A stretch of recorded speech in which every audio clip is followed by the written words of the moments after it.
TET and DSC Telugu grammar చూద్దాం. ఫస్ట్లోది వర్ణమాల, పరుషాలు, సరళాలు అంటే ఏందో చూద్దాం. ఫస్ట్ది వర్ణమాల.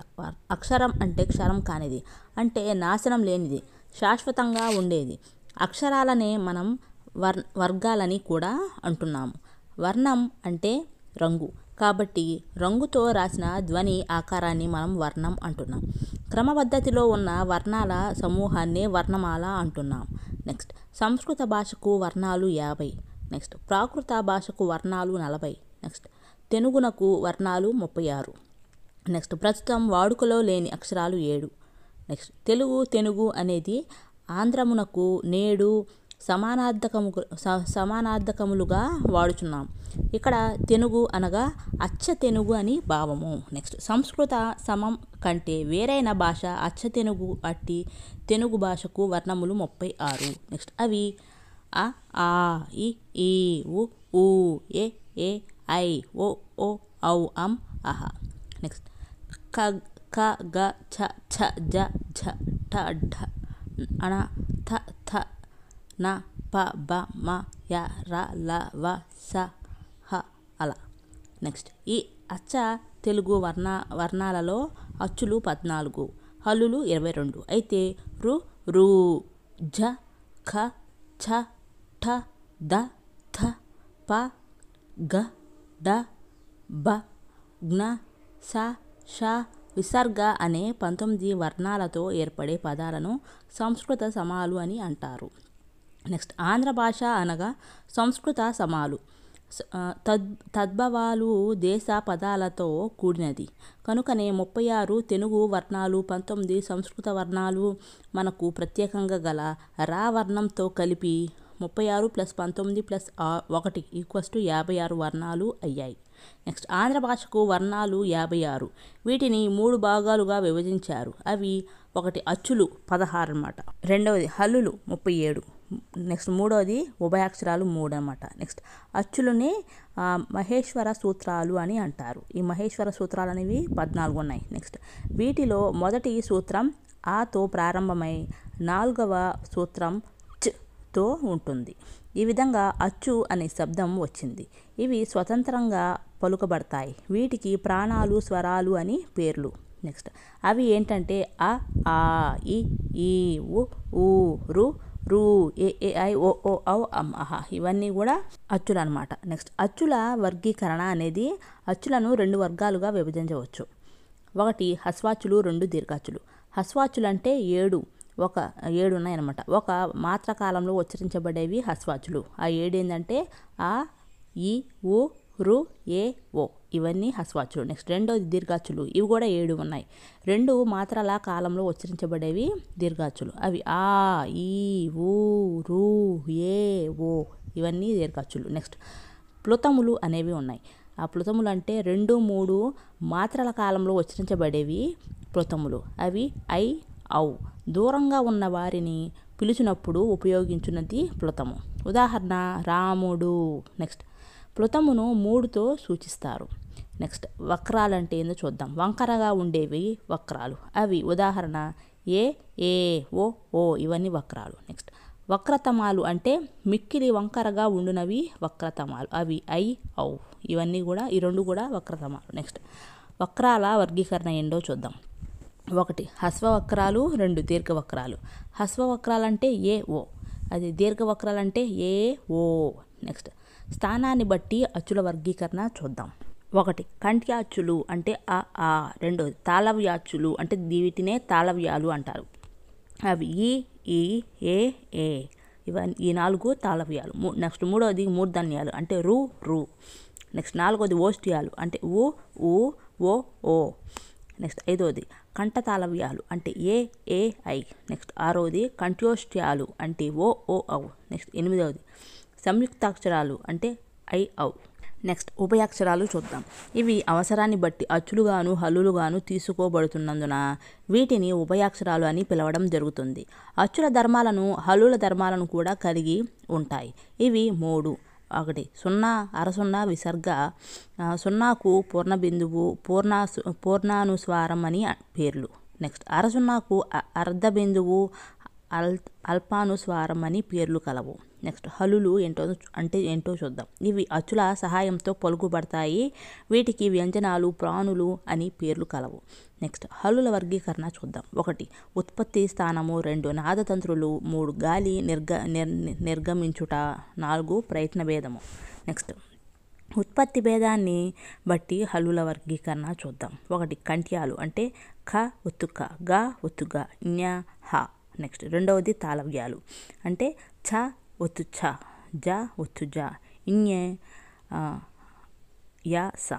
నెక్స్ట్ మూర్ధన్యాలు అంటే ఏంటంటే ట ఒత్తు ట, డ ఒత్తు డ, అన, రా, అర, ళ, హ. నెక్స్ట్ 4వది దంత్యాలు అంటే త, ధ, ద, ద, న, ల, స. నెక్స్ట్ 5వది ఓష్ఠ్యాలు అంటే ఫ, ఫ, బ, బ, మ. నెక్స్ట్ 6వది దంత్యోష్యం అంటే వ అనేది దంత్యోష్టం. నెక్స్ట్ సంయుక్తాక్షరం అంటే ఏందో చూద్దాం. ఒక హల్లు కింద వేరే హల్లు ఒత్తు రావడం. ఉదాహరణ జ్ఞ, ద్మ, ల్వ మొదలైనవి. అంటే నా కింద యా ఒత్తు, దా కింద మా ఒత్తు, లా కింద వా ఒత్తు, ఇవన్నీ కూడా సంయుక్తాక్షరం. నెక్స్ట్ ద్విత్వాక్షరం అంటే ఏందో చూద్దాం. హల్లు కింద అదే హల్లు ఒత్తు రావడాన్ని ద్విత్వాక్షరం అంటారు. ఎగ్జాంపుల్ నా అంటే నా కింద నా ఒత్తు, ధ అంటే దా కింద దా ఒత్తు, మా అంటే మా కింద మా ఒత్తు, ఖ కా కింద కావద్దు, ఇవన్నీ ద్విత్వాక్షరం. నెక్స్ట్ తాళవ్యాలంటే ఏందో చూద్దాం. ఈ ఏ అను కూడిన చ జలను తాళవ్యాలు అంటారు. ఎగ్జాంపుల్ చిలుక, చీమ, చెలి, చేమ, జిల, జీడి, ఇవన్నీ తాళవ్యాలు. నెక్స్ట్ దంత్యాలంటే ఏందో చూద్దాం. ఆ ఉ ఓ ఔలను కూడిన చ జలను దంత్యాలు అంటారు. అవి చలి, చాప, చుక్క, చూపు, చొక్క, చోటు, చౌక, జాతర, జున్ను, ఇవన్నీ కూడా దంత్యాలు. నెక్స్ట్ నాదతంత్రులను బట్టి హల్లుల వర్గీకరణ ఏంటో చూద్దాం. 1 శ్వాసాలు, 2వది నాదాలు. శ్వాసాలు అంటే ఏంటంటే వర్గ ప్రథమ ద్వితీయాక్షరాలు శ్వాసాలు. నెక్స్ట్ 2వది నాదాలు అంటే వర్గ తృతీయ చతుర్థ పంచమాక్షరాలు నాదాలు. నెక్స్ట్ పరుషాలు అంటే ఏందో చూద్దాం. కఠినంగా ఉచ్చరించబడి హల్లులు పరుషాలు వర్గ ప్రథమాక్షరాలను పరుషాలు అంటారు. ఉదాహరణ క, చ, ట, త, ప. నెక్స్ట్ ఆధునిక భాషలో పరుషాలకు గల మరి ఒక పేరు శ్వాసాలు. నెక్స్ట్ 2వది సరళాలు. తేలికగా ఉచ్చరించబడే హల్లులు సరళాలు అన్నమాట. వర్గ తృతీయ అక్షరాలను సరళాలు అంటారు. ఆధునిక కాలంలో సరళాలకు గల మరి ఒక పేరు నాదాలు. నెక్స్ట్ స్థిరాలంటే ఏందో చూద్దాం. పరుష సరళములు గాక మిగిలినవి స్థిరములు. వ్యాకరణ కార్యములు జరుగునప్పుడు మార్పు చెందక స్థిరముగా ఉండునవి స్థిరాలన్నమాట. ఇవి 25. అవేంటంటే ఖ, ఘ, ఝ, ఝ, ఛ, జ్ఞ, ఠ, డ, అణ, థ, ద, న, ఫ, బ, మ, య, ర, ర, ల, వ, శ, ష, స, హ. ఇవి స్థిరాలు. నెక్స్ట్ గాలి నిర్గమించుట బట్టి హల్లు వర్గీకరణ చూద్దాం. 1 అల్ప ప్రాణాలు, 2 మహాప్రాణాలు. అల్ప ప్రాణాలు అంటే 1, 3, 5 బేసి వర్గాలు ప్లస్ అచ్చులు, వీటిని అల్ప ప్రాణాలు అంటారు. నెక్స్ట్ మహాప్రాణాలు అంటే 2, 4 సరి వర్గాలు, వాటిని మహాప్రాణాలు అంటారు. నెక్స్ట్ వర్గయుక్కులు అంటే ఇది వర్గ తృతీయ చతుర్థ అక్షరాలు. ఎగ్జాంపుల్ ఖ, ఘ, ఛ, ఝ, ఠ, డ, ధ, థ, ప, బ, ఇవన్నీ వర్గయుక్కులు. అంటే కింద ఒత్తు ఉండే వాటిని వర్గయుక్కులు అంటారు. నెక్స్ట్ అనునాసికాలు అంటే నాసిక అంటే ముక్కు సహాయంతో పలుకుబడేవి అనునాసికాలు. 5వ వర్గములోని చివరి అక్షరములు అనునాసికాలు. ఉదాహరణ జ్ఞ, అణ, న, మ, ఇవన్నీ అనునాసికాలు. నెక్స్ట్ ప్రయత్న భేదాన్ని బట్టి హల్లుల వర్గీకరణ. స్పర్శాలు అంటే కా నుండి మా వరకు గల 25 అక్షరాలు, ఇవి స్పర్శాలు అంటారు. నెక్స్ట్ ఊష్మాలు అంటే ఊది పలుకబడినవి ఊష్మాలు, అవి స, ష, స, హ. నెక్స్ట్ అంతస్తాలు అంటే స్పర్శములకు ఊష్మములకు మధ్య ఉండే అక్షరాలు అంతస్తాలు. అవి ఉదాహరణ ర, అర, ల, అళ, వ, ఇవన్నీ అంతస్తాలు. నెక్స్ట్ భాషా భాగాలు అంటే ఏందో చూద్దాం. భాష అందరి భాగాలను భాషా భాగాలు అని అందరూ. ఇవి 5 విధములు. 1 నామవాచకం, 2 సర్వనామం, 3 క్రియ, 4 విశేషణము, 5 అవ్యయం. దానిలో ఫస్ట్ నామవాచకం అంటే నామం అంటే పేరు. పేర్లను తెలియజేయు పదములను నామవాచకములు అంటారు. నామవాచకమునకు మరి ఒక పేరు విశేష్ట్యం. నెక్స్ట్ నామవాచకం రకాలు ఏంటంటే సంజ్ఞా నామవాచకం, జాతి నామవాచకం, గుణ నామవాచకం, ద్రవ్య నామవాచకం, సమూహ నామవాచకం, క్రియా నామవాచకం. దీనిలో సంజ్ఞా నామవాచకం అంటే ఏందో చూద్దాం. సంజ్ఞ అంటే గుర్తు. సంజ్ఞలను తెలిపేది సంజ్ఞా నామవాచకం. ప్రత్యేకంగా వ్యక్తులను, గాలి, స్థలాలను గాని సూచిస్తుంది. ఉదాహరణ రాముడు, కృష్ణుడు, సీత, వరంగల్, హైదరాబాద్. ఇవన్నీ సంజ్ఞా నామవాచకం. నెక్స్ట్ జాతి నామవాచకం అంటే సమానమైన ధర్మాలు, స్వభావాలు గల వస్తువుల సమూహాన్ని తెలియజేసేది జాతి నామవాచకం. ఇవి సమాన లక్షణాలు లేదా ఒకే లక్షణాలు కలిగి ఉంటాయి. ఉదాహరణ గోవు, పులి, ఆవు, బాలుడు, బాలిక, రాజు, మనుష్యులు మొదలైన వాళ్ళందరూ జాతి నామవాచకం. నెక్స్ట్ గుణనామవాచకం అంటే గుణం అంటే స్వభావం. అలా స్వభావాన్ని తెలియజేసేది గుణనామవాచకం.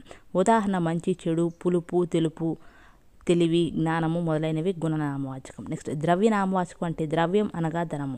ద్రవ్యం నామవాచకంగా కలిగినవి ద్రవ్య నామవాచకం. ఉదాహరణ బంగారం, వెండి, భూమి. నెక్స్ట్ సమూహ నామవాచకం అంటే సమూహ నామవాచకం అంటే సమూహాన్ని తెలియజేసే పదము.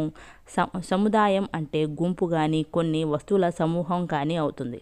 అలాంటివి తెలియజేసేది సమూహ నామవాచకం. ఎగ్జాంపుల్ గుంపు, సంఘం, గెల, తండ, సమూహం, గుత్తి. ఇవన్నీ కూడా సమూహ నామవాచకాలు. నెక్స్ట్ క్రియా నామవాచకం అంటే క్రియ అంటే చేసే పని. పనిని తెలిపే నామవాచకం క్రియా నామవాచకం. ఎగ్జాంపుల్ పాడు, వండు, తిను. నెక్స్ట్ రెండవది సర్వనామం అంటే ఏందో చూద్దాం. నామవాచకమునకు బదులుగా వాడే వాటిని సర్వనామాలు అంటారు.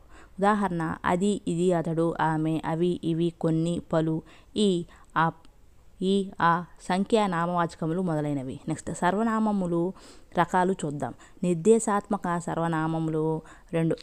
నెక్స్ట్ది అనిర్దేశాత్మక సర్వనామములు. నెక్స్ట్ పురుష బోధక సర్వనామములు. నెక్స్ట్ సంబంధ బోధక సర్వనామములు. నెక్స్ట్ ప్రశ్నార్థక సర్వనామములు. నెక్స్ట్ సంఖ్యావాచక సర్వనామములు. నెక్స్ట్ సంబుద్ధివాచక సర్వనామములు. నెక్స్ట్ అంటే నిర్దేశాత్మక సర్వనామాలు అంటే నిర్దేశించడం, అంటే ఇది ఫలానా అని ఉద్దేశించి చెప్పడం.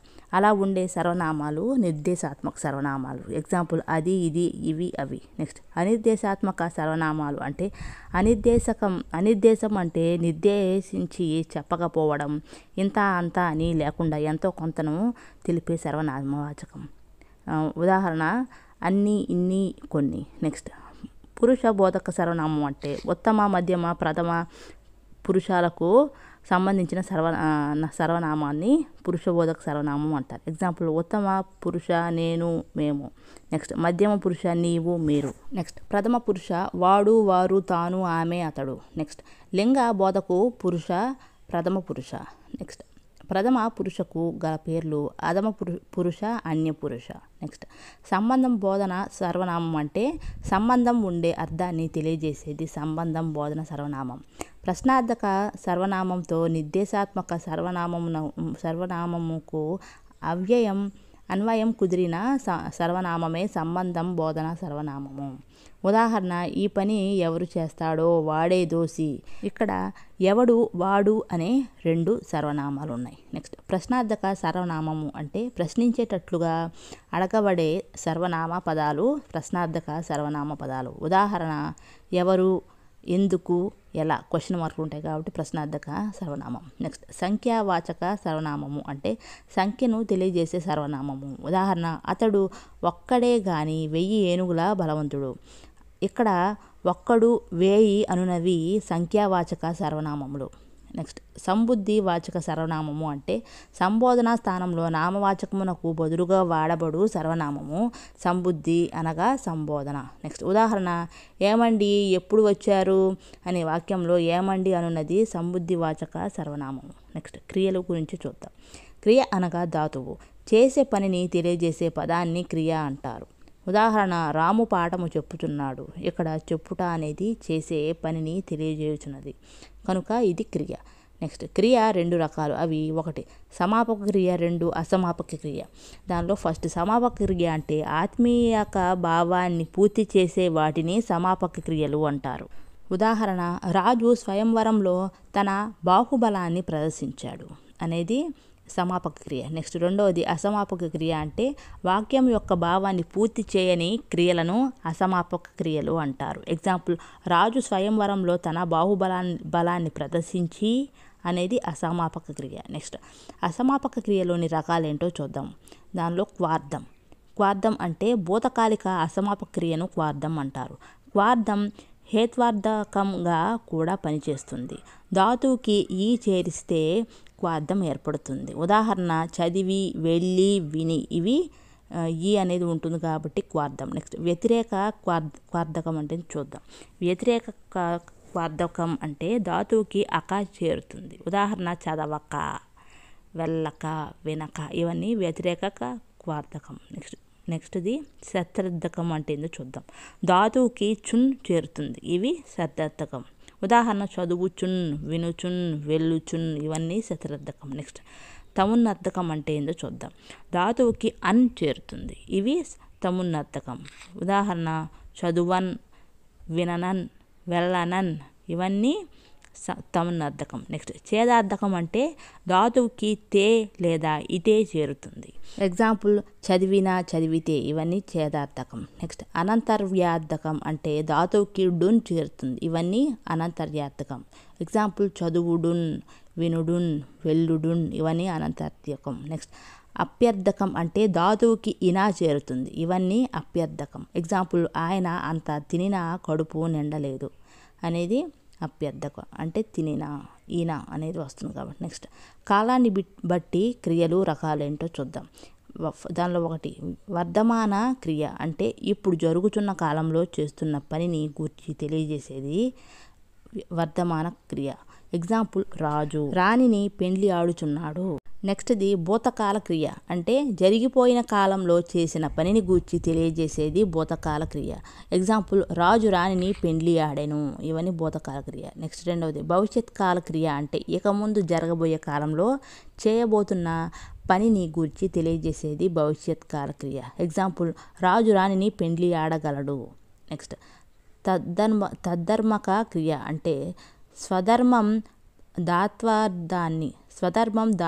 దాత్వార్థాన్ని తెలియజేసే క్రియలు తద్ధర్మక క్రియలు. ఎగ్జాంపుల్ సూర్యుడు తూర్పున ఉదయించును, గాలి వీచును. ఇవన్నీ తద్ధర్మక క్రియలు. నెక్స్ట్ ఆశీర్వాదక క్రియ అంటే ఆశీస్సులు తెలియజేసే క్రియని ఆశీర్వాదక క్రియ అంటారు. ఉదాహరణ నీకు శుభము కలుగునుగాక.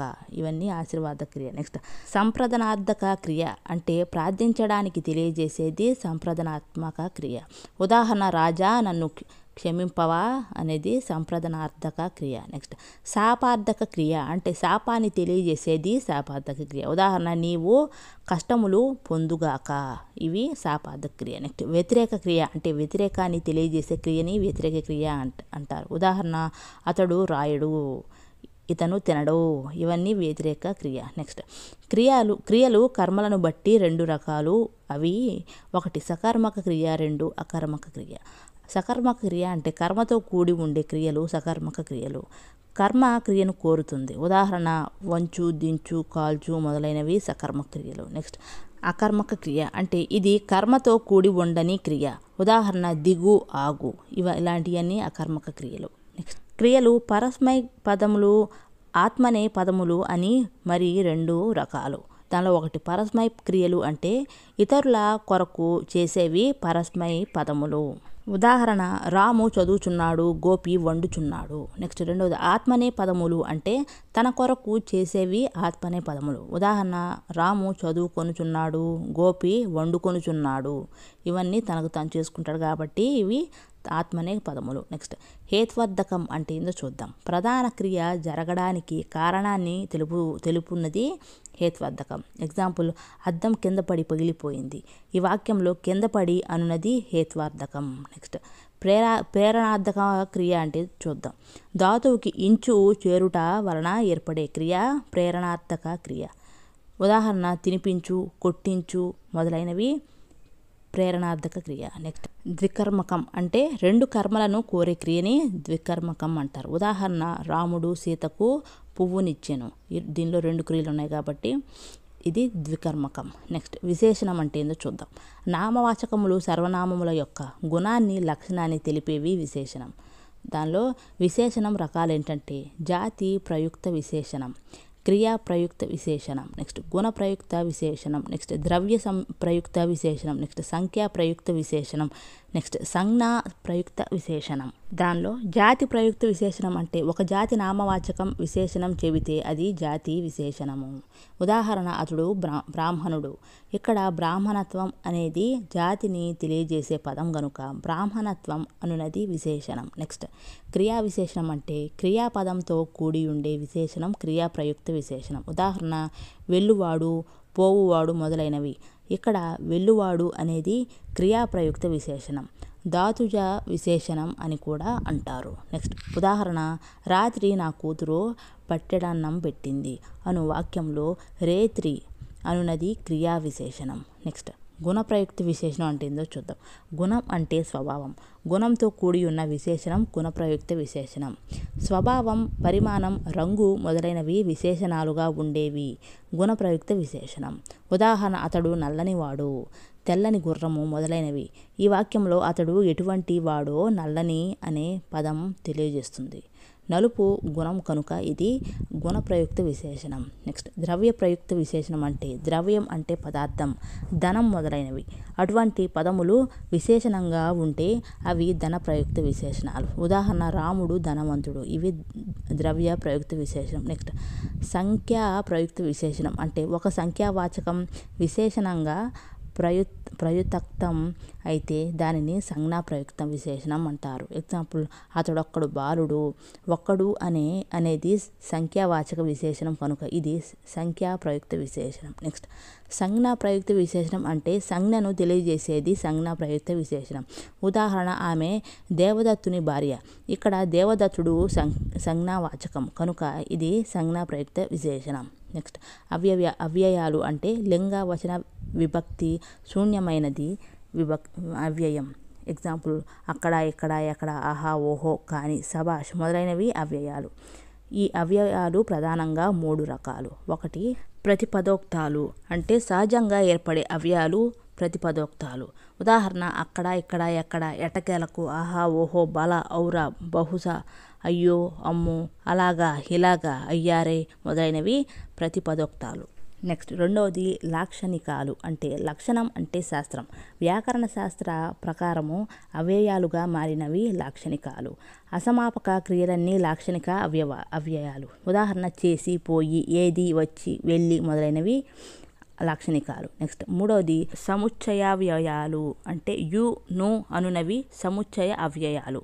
ఉకారాంతముల మీద ను, ఉకారేత రాంతముల మీద యు వచ్చును. ఉదాహరణ రాముడును హరియు వచ్చిరి. నెక్స్ట్ నీవును, మరియును, నాదియు మొదలైనవి ఇవన్నీ సముచ్చయావ్యయాలు. నెక్స్ట్ వచనాలంటే ఏందో చూద్దాం. ఏకవచనము అంటే ఒక సంఖ్యను తెలియజేసేది ఏకవచనం. ఎగ్జాంపుల్ రాము, సీత, రాణి ఇవన్నీ ఏకవచనాలు. నెక్స్ట్ ద్వివచనము అంటే 2 సంఖ్యలను తెలియజేసేది ద్వివచనము.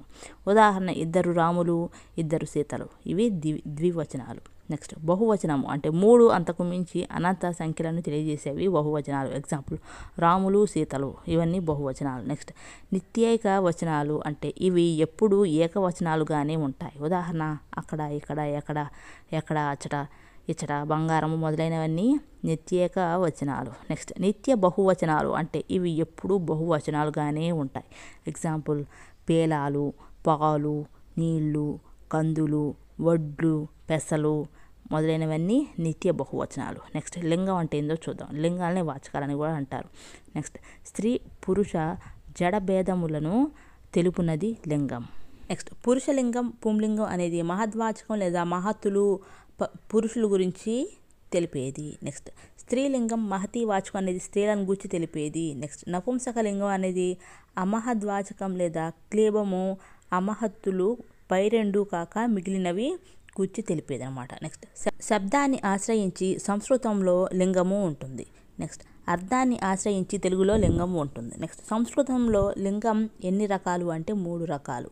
నెక్స్ట్ భార్య అని అర్థాన్నిచ్చే దారా అను శబ్దము పుంలింగం. నెక్స్ట్ చివర ము చేరితే సంస్కృతంలో నపుంసకలింగం అవుతుంది. నెక్స్ట్ తెలుగులో వాచకములు ఎన్ని అంటే 3. నెక్స్ట్ స్త్రీ తిర్యగ్జడ భిన్నంబులను వాని విశేషణములకు ఏమని పేరు అంటే మహద్వాచకము అని పేరు. నెక్స్ట్ పురుషులను పురుషవాచక సర్వనామాలను వాని విశేషణములను తెలియజేయు వానికి గల పేరు ఏంటంటే మహద్వాచకము అని పేరు. ఉదాహరణ రాముడు, కృష్ణుడు, శివుడు, విష్ణువు మొదలైనవి వీళ్ళందరూ మహద్వాచకములు అనమాట. నెక్స్ట్ మహతీవాచకం అంటే స్త్రీలను తెలియజేసే శబ్దాలను మహతీవాచకం అంటారు. ఉదాహరణ సీత, లక్ష్మి, రమ, గౌరి వీళ్ళందరూ మహతీవాచకములు. నెక్స్ట్ అమహద్వాచకము లేదా క్లీబము అంటే నపుంసక శబ్దాలు, క్లీబాలు. ఉదాహరణ చెట్లు, గోడ, వృక్షము మొదలైనవి అమహద్వాచకాలు. నెక్స్ట్ తిర్యక్కులు అనగా పశువులు, పక్షులు. నెక్స్ట్ తిర్యగ్జడ అనగా కొండలు, పుట్టలు, గుట్టలు మొదలైనవి. నెక్స్ట్ గోపాలుడు, సుందరుడు. ఈ వాక్యంలో గోపాలుడు, సుందరుడు అనునవి మహద్వాచకాలు. నెక్స్ట్ గీత అందమైన బాలిక. ఈ వాక్యంలో గీత అనునది మహతీవాచకం. నెక్స్ట్ సీత ధీరురాలు. ఈ వాక్యంలో ధీరురాలు అను శబ్దం మహతీవాచకం. నెక్స్ట్ ధర్మరాజు ధీరోదాత్తుడు. ఈ వాక్యంలో ధీరోదాత్తుడు అనునది మహద్వాచకము. నెక్స్ట్ ఆవు, ఎద్దు, చిలుక, పావురము మొదలైనవి ఏ వాచకం అంటే అమహద్వాచకం. నెక్స్ట్ సముద్రము, నది అనునది అమహద్వాచకాలు. నెక్స్ట్ సముద్రుడు, హనుమంతుడు, గరుత్మంతుడు మొదలైనవి ఏ వాచకములు అంటే మహద్వాచకములు.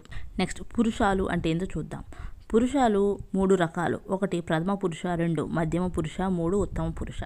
దానిలో 1 ప్రథమ పురుష అంటే ఎక్కడో ఉన్న వారిని గూర్చి తెలుపునది ప్రథమ పురుష. ఉదాహరణ వాడు, అది, వారు. నెక్స్ట్ 2వది మధ్యమ పురుష అంటే ఎదుటి వారిని గూర్చి చెప్పున్నది. ఉదాహరణ నీవు, మీరు, నీవు చేసితివి, మీరు అడుగుచున్నారు మొదలైనవి. నెక్స్ట్ 3వది ఉత్తమ పురుష అంటే తనను గూర్చి చెప్పునది ఉత్తమ పురుష. ఉదాహరణ నేను, మేము, మనము, నేను పాడితిని, మేము పాడితిమి మొదలైనవి. కోడ్ తానుత్తమ, ఎదుట మధ్యమ, ఎక్కడో ప్రథమ అనేది కోడ్ అనమాట. నెక్స్ట్ కాలాల గురించి చూద్దాం. భూత, భవిష్యత్, వర్తమాన, తద్ధర్మాది భేదములతో కాలములు 4 విధములు. దానిలో 1 భూతకాలము అంటే జరిగిపోయిన కాలమును తెలుపు దానిని భూతకాలము అంటారు. ఎగ్జాంపుల్ వాడు వెళ్ళెను. నెక్స్ట్ 2వది భవిష్యత్ కాలము అంటే ముందు జరగబోవు పనిని తెలుపు దానిని భవిష్యత్ కాలము అంటారు. ఉదాహరణ మీరు పెద్ద చదువులు చదవగలరు, వాడు ఉన్నతుడు కాగలడు. నెక్స్ట్ 3వది వర్తమాన కాలం అంటే జరుగుతూ ఉన్న పనిని గూర్చి తెలుపు దానిని వర్తమాన కాలము అంటారు. ఎగ్జాంపుల్ ఆమె పాడుచున్నది. నెక్స్ట్ 4వది తద్ధర్మ కాలము అంటే భూత, భవిష్యత్, వర్తమాన కాలముల కంటే భిన్నమైన లక్షణమైన అర్థమును తెలుపున్నది తద్ధర్మ కాలము. అనగా తన ధర్మమును తెలుపునది అని అర్థము. ఉదాహరణ సూర్యుడు ఉదయించును, ఇది తద్ధర్మ కాలము. నెక్స్ట్ విభక్తుల గురించి చూద్దాం. విభాగం అనే అర్థం కలది విభక్తి. నెక్స్ట్ పదాల మధ్య ఉండే సంబంధాలను తెలియజేసే వాటిని విభక్తులు అంటారు. విభక్తులను తెలియజేసే వాటిని ప్రత్యయాలు అంటారు. నెక్స్ట్ ముఖ్యంగా విభక్తులు 7 రకాలు. ఇందులో సంబోధన ప్రథమ విభక్తి అదనంగా వచ్చి చేరుతుంది. దానితో 8 విభక్తులు అవుతాయి.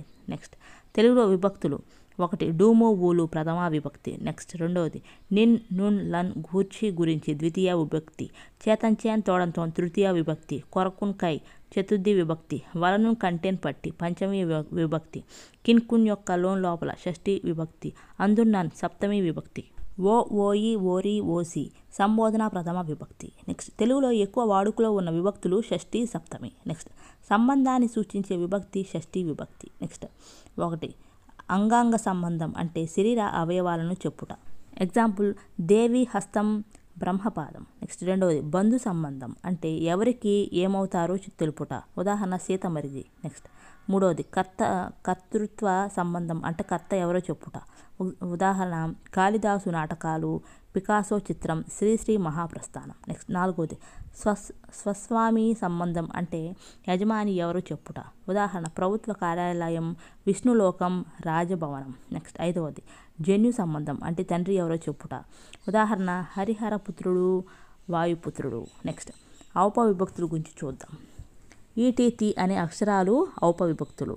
నెక్స్ట్ విభక్తులకు మరొక పేరు ఉపవిభక్తులు. నెక్స్ట్ ఔపవిభక్తులు విభక్తికి ముందు చేరుతాయి. నెక్స్ట్ ద్వితీయ మొదలైన విభక్తులకు ముందు కొన్ని పదాలలో మార్పులు కనిపిస్తాయి. అటువంటి పదాలను ఔపవిభక్తికాలు అంటారు. మార్పులు లేని పదాలను అనౌపవిభక్తికాలు అంటారు. నెక్స్ట్ ఔపవిభక్తులలో వచ్చే మార్పులు ఏంటో చూద్దాం. కొన్ని పదాల చివర డు, రు, లు స్థానంలో టీ వస్తుంది. కాడుకి కాటి వస్తుంది. రోలుకి రోటీ వస్తుంది. నెక్స్ట్ పదం చివరల స్థానంలో టీ చేరవచ్చు, చేరకపోవచ్చు. రోకలి అనేది రోకటి. నెక్స్ట్ నాగలి అనేది నాగటి. నెక్స్ట్ కొన్ని మాటలకు టీ అదనంగా చేరుతుంది, అంతకుముందు అచ్చు ఆకారంగా మారుతుంది. రేపు అనేది రేపటి. నెక్స్ట్ ముందు అనేది ముందటి. నెక్స్ట్ పదం చివర ను లా స్థానంలో ఇంటి వస్తుంది. కన్ను అంటే కంటి, విల్లు అంటే వింటి. నెక్స్ట్ ధృత ప్రకృతికములు కళలు చూద్దాం. ధృతం అనగా నుకారానికి ధృతం అని పేరు. ధృతం అంటే అవసరం లేనిచో కరిగిపోవునది.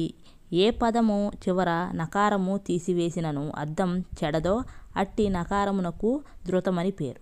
ఉదాహరణ ను అనేది వచ్చెన్ తెచ్చెన్ అనమాట. నెక్స్ట్ ధృత ప్రకృతికము అంటే ధృతాంతమైన పదం ధృత ప్రకృతికము.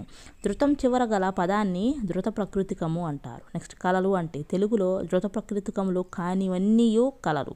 ఉదాహరణ రాడు, తినడు, చేయడు, కొంచెము, బలి, ఔర, అక్కట, అప్పుడు, రాముడు, చూచి, ఊరక, చేను, పేను మొదలైనవి కళలు. నెక్స్ట్ వాక్యాల గురించి చూద్దాం. అక్షరాల సముదాయం పదము, పదాల సముదాయం వాక్యం. నెక్స్ట్ కర్త, కర్మ, క్రియ అనేవి ప్రధానంగా ఉండే వాక్య అంగాలు. ఉదాహరణ రాము పండ్లు తినెను. దీనిలో రాము అనేది కర్త, పండ్లు అనేది కర్మ, తినెను అనేది క్రియ. నెక్స్ట్ విషయబోధకం అయ్యేది అంటే తెలియదగిన అంశాన్ని తెలియజేసేది వాక్యం. నెక్స్ట్ వాక్యం అంటే యోగ్యత, ఆకాంక్ష, ఆసక్తి ఉన్న పదాల సముదాయం. నెక్స్ట్ యోగ్యత అంటే పదాల యొక్క అర్థాలకు పరస్పర సంబంధంలో బాధ లేకుండా ఉండడం. ఉదాహరణ నిప్పుచే తడుపుతున్నాడు. ఈ వాక్యంలో యోగ్యత లేదు కాబట్టి ఇది వాక్యం కాదు. నెక్స్ట్ నీటిచే తడుపుతున్నాడు. ఈ వాక్యం యోగ్యత కలిగి ఉంది. నెక్స్ట్ ఆకాంక్ష అంటే ఏంటంటే ఒక పదం అన్నప్పుడు దానికి సంబంధించిన ఇతర పదాలు అర్థాలు తెలుసుకోవాలనే కోరిక ఉండటం ఆకాంక్ష. ఉదాహరణ రాణి వచ్చింది. వివరణ ఏంటంటే రాణి అనగానే ఏమైంది అనే ఆకాంక్ష కలుగుతుంది. వచ్చింది అని చెప్పగానే ఆ ఆకాంక్ష తీరుతుంది అనమాట. నెక్స్ట్ ఆసక్తి అంటే పదాలు చేరిక. వాక్యంలో పదాలు దగ్గరగా పలకబడాలి. ఉదాహరణ ఈవేళ రాను అని చెప్పి రేపు వచ్చింది అంటే అక్కడ ఆసక్తి లేదు కావున అది వాక్యము కాదు. నెక్స్ట్ వాక్యాలు భేదాలు అంటే ఏందో చూద్దాం. వాక్యంలో సామాన్య, సంశ్లిష్ట, సంయుక్త అని 3 విధములు ఉన్నాయి. దానిలో ఒకటి సామాన్య వాక్యము అంటే ఒక సమాపక క్రియతో సంపూర్ణ అర్థమునిచ్చు వాక్యమును సామాన్య వాక్యము అంటారు. ఉదాహరణ శకుంతల దుష్యంతుని చూచెను. నెక్స్ట్ శ్రీశ్రీ మహాప్రస్థానం రచించాడు. నెక్స్ట్ సామాన్య వాక్యం 2 రకాలుగా ఉంది. అవి 1 క్రియాసహిత వాక్యం, 2 క్రియారహిత వాక్యం. దానిలో క్రియాసహిత వాక్యం అంటే ఏంటంటే క్రియాసహిత వాక్యాన్ని 2 భాగాలుగా చేస్తారు. అందులో ఉద్దేశ్యం అంటే నామం, ఆఖ్యాతం అనేవి ఉంటాయి. అంటే ఉద్దేశం, ఆఖ్యాతం అనేవి ఉంటాయి. దీనికి మరో పేరు క్రియాఖ్యానం అంటారు. నెక్స్ట్ కర్త స్థానంలో నామవాచకం లేదా సర్వనామం ఉంటుంది. ఆ విభాగాన్ని నామం, ఉద్దేశం అనవచ్చు. వాక్యంలో కర్మ ఉంటే క్రియతో పాటు కర్మ కూడా ఆఖ్యాతంలో భాగం అవుతుంది. ఉదాహరణ ఉద్దేశం అంటే నామం ప్లస్ ఆఖ్యాతము. ఉదాహరణ చెట్టు పెరిగింది అనే వాక్యంలో ఆఖ్యాతం పెరిగింది అనమాట. నెక్స్ట్ నిన్న విజయవాడలో రాజు రవికి నగలు ఇచ్చాడు. నిన్న అనేది కాలవాచకం, విజయవాడ అనేది స్థలవాచకం. నెక్స్ట్ రాజు అనేది కర్త. నెక్స్ట్ రవికి అంటే అముఖ్య కర్మ. నెక్స్ట్ నగలు అంటే కర్మ. నెక్స్ట్ ఇచ్చాడు అంటే క్రియ. నెక్స్ట్ క్రియాసహిత వాక్యాలు క్రింది విధంగా కూడా ఉంటాయి. ఎలా అంటే 1 విద్యార్థకం అంటే ఆజ్ఞ మొదలైన అర్థాలు వస్తాయి విద్యార్థకం అనే దానిలో. ఇది మధ్యమ పురుషలో మాత్రమే ఉంటుంది. ఉదాహరణ మీరు పాఠం చదవండి, వెళ్ళండి, చేయండి, చదవండి. ఇవన్నీ కూడా విద్యార్థక వాక్యాలు. నెక్స్ట్ 2 అనుమత్యర్థకం అంటే ఒప్పుకోవడాన్ని సూచించే క్రియని అనుమత్యర్థకం అంటారు. ఉదాహరణ ఇక నీవు దయచేయవచ్చు, వెళ్ళవచ్చు, తినవచ్చు అని అనుమత్యర్థకం. నెక్స్ట్ 3 సంభావనార్థకం. సంభావనార్థకం అంటే ఊహను సూచించే క్రియ. ఒక పని జరిగితే జరగవచ్చనే ఊహను కూడా సూచిస్తాయి. ఉదాహరణ రేపు పరీక్ష జరగవచ్చు. ఇవి సంభావనార్థకం. నెక్స్ట్ 4 నిశ్చయార్థకం అంటే తప్పనిసరి అని అర్థాన్నిచ్చే క్రియ. ఉదాహరణకి నీవు ఫస్ట్ క్లాస్లో పరీక్షలో పాస్ అవ్వాలి, నువ్వు పాఠం విను, చేతులు కడుక్కో. ఇవన్నీ నిశ్చయార్థకం. నెక్స్ట్ 5 సందేహార్థకం అంటే అనుమానాన్ని తెలుపునది సందేహార్థకం. ఉదాహరణ ఆమె ఎందుకు నవ్వుతుందో అనేది సందేహార్థకం. నెక్స్ట్ 6 నిషేధార్థకం అంటే పనిని నిషేధిస్తుంది. ఉదాహరణ పంటలు పండలేవు. ఇవన్నీ నిషేధార్థకం. నెక్స్ట్ ఏడవది సామర్థ్యార్థకం అంటే ఒక పనిని చేసే శక్తి ఉందని చెప్పడం. నెక్స్ట్ క్రియారహిత వాక్యాలు అంటే ఏందో చూద్దాం. క్రియలేని వాక్యాన్ని క్రియారహిత వాక్యం అంటారు. నెక్స్ట్ తెలుగు భాషకున్న ప్రత్యేక వాక్యం ఏంటి? క్రియారహిత వాక్యం. నెక్స్ట్ క్రియారహిత వాక్యానికి గల మరి ఒక పేరు నామాఖ్యానం. నెక్స్ట్ క్రియారహిత వాక్యంలో ఒకే పదార్థాన్ని బోధించే 2 మాటలు ఉంటాయి. అందులో మొదటిది ఉద్దేశం, రెండవది విధేయం. ఫస్ట్ ఏంది? ఉద్దేశ్యం, రెండవది విధేయం. నెక్స్ట్ క్రియారహిత వాక్యంలో విధేయంలో ఉండే నామాలకు, లింగాలకు సంబంధించిన వచనాలకు సంబంధించిన ప్రత్యయాలు చేరుతాయి. విశేషణాలు కూడా విధేయంలోనే చేరుతాయి. నెక్స్ట్ సంక్లిష్ట వాక్యం అంటే ఏందో చూద్దాం. సంక్లిష్టం అంటే కూడుకొనిన అని అర్థం. ప్రధాన వాక్యం, ఉపవాక్యం కూడుకొని ఉంటాయి కనుక ఇది సంక్లిష్ట వాక్యం.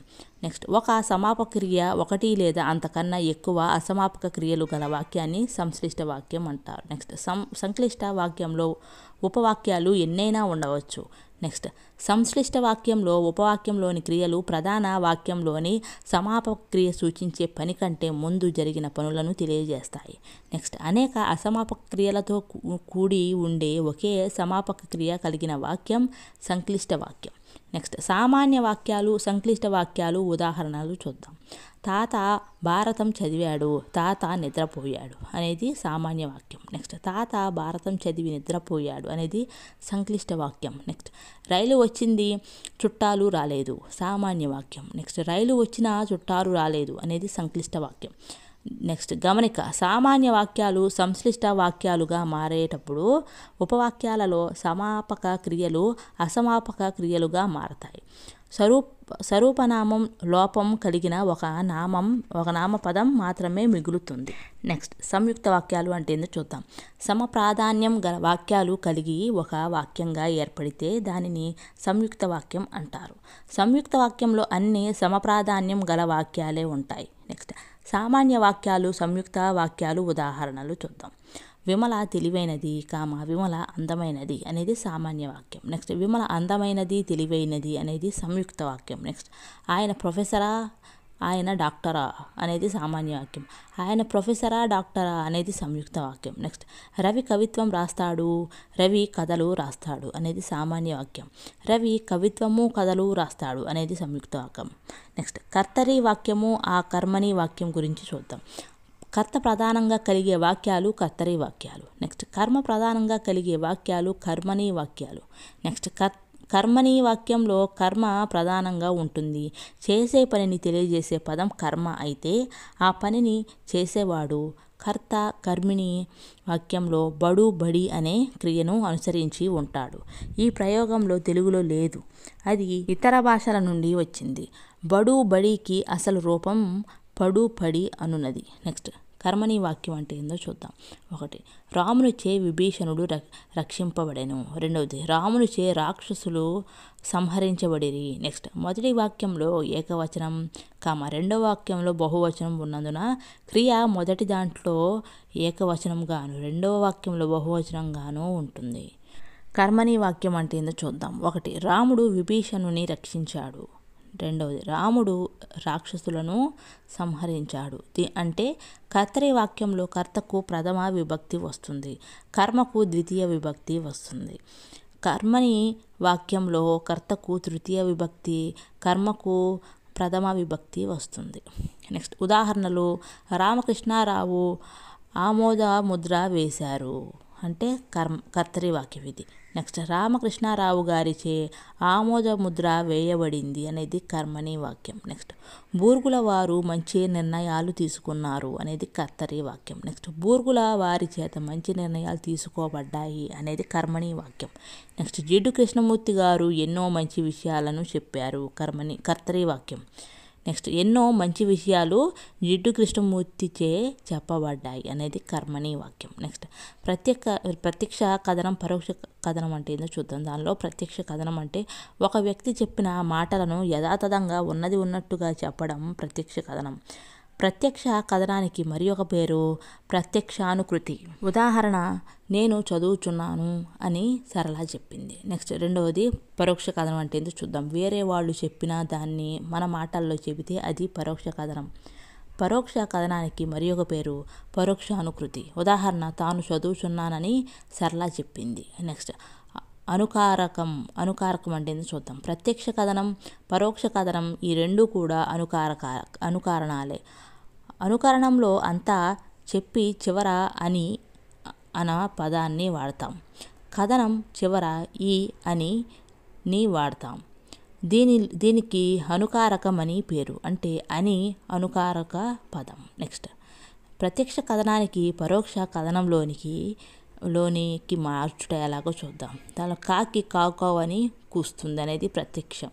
నెక్స్ట్ కాకి కావు కావుమని కూస్తుంది అనేది పరోక్ష కథనం. నెక్స్ట్ కోకిల కుహు కుహు అని కూస్తుంది అనేది ప్రత్యక్ష కథనం. నెక్స్ట్ కోకిల కుహు కుహుమని కూస్తుంది అనేది పరోక్ష కథనం. నెక్స్ట్ నాకు చాలా సంతోషంగా ఉంది అని నాన్న చెప్పాడు అనేది ప్రత్యక్ష కథనం. నెక్స్ట్ తనకు చాలా సంతోషంగా ఉందని నాన్న చెప్పాడు అనేది పరోక్ష కథనం. నెక్స్ట్ సందులు గురించి చూద్దాం.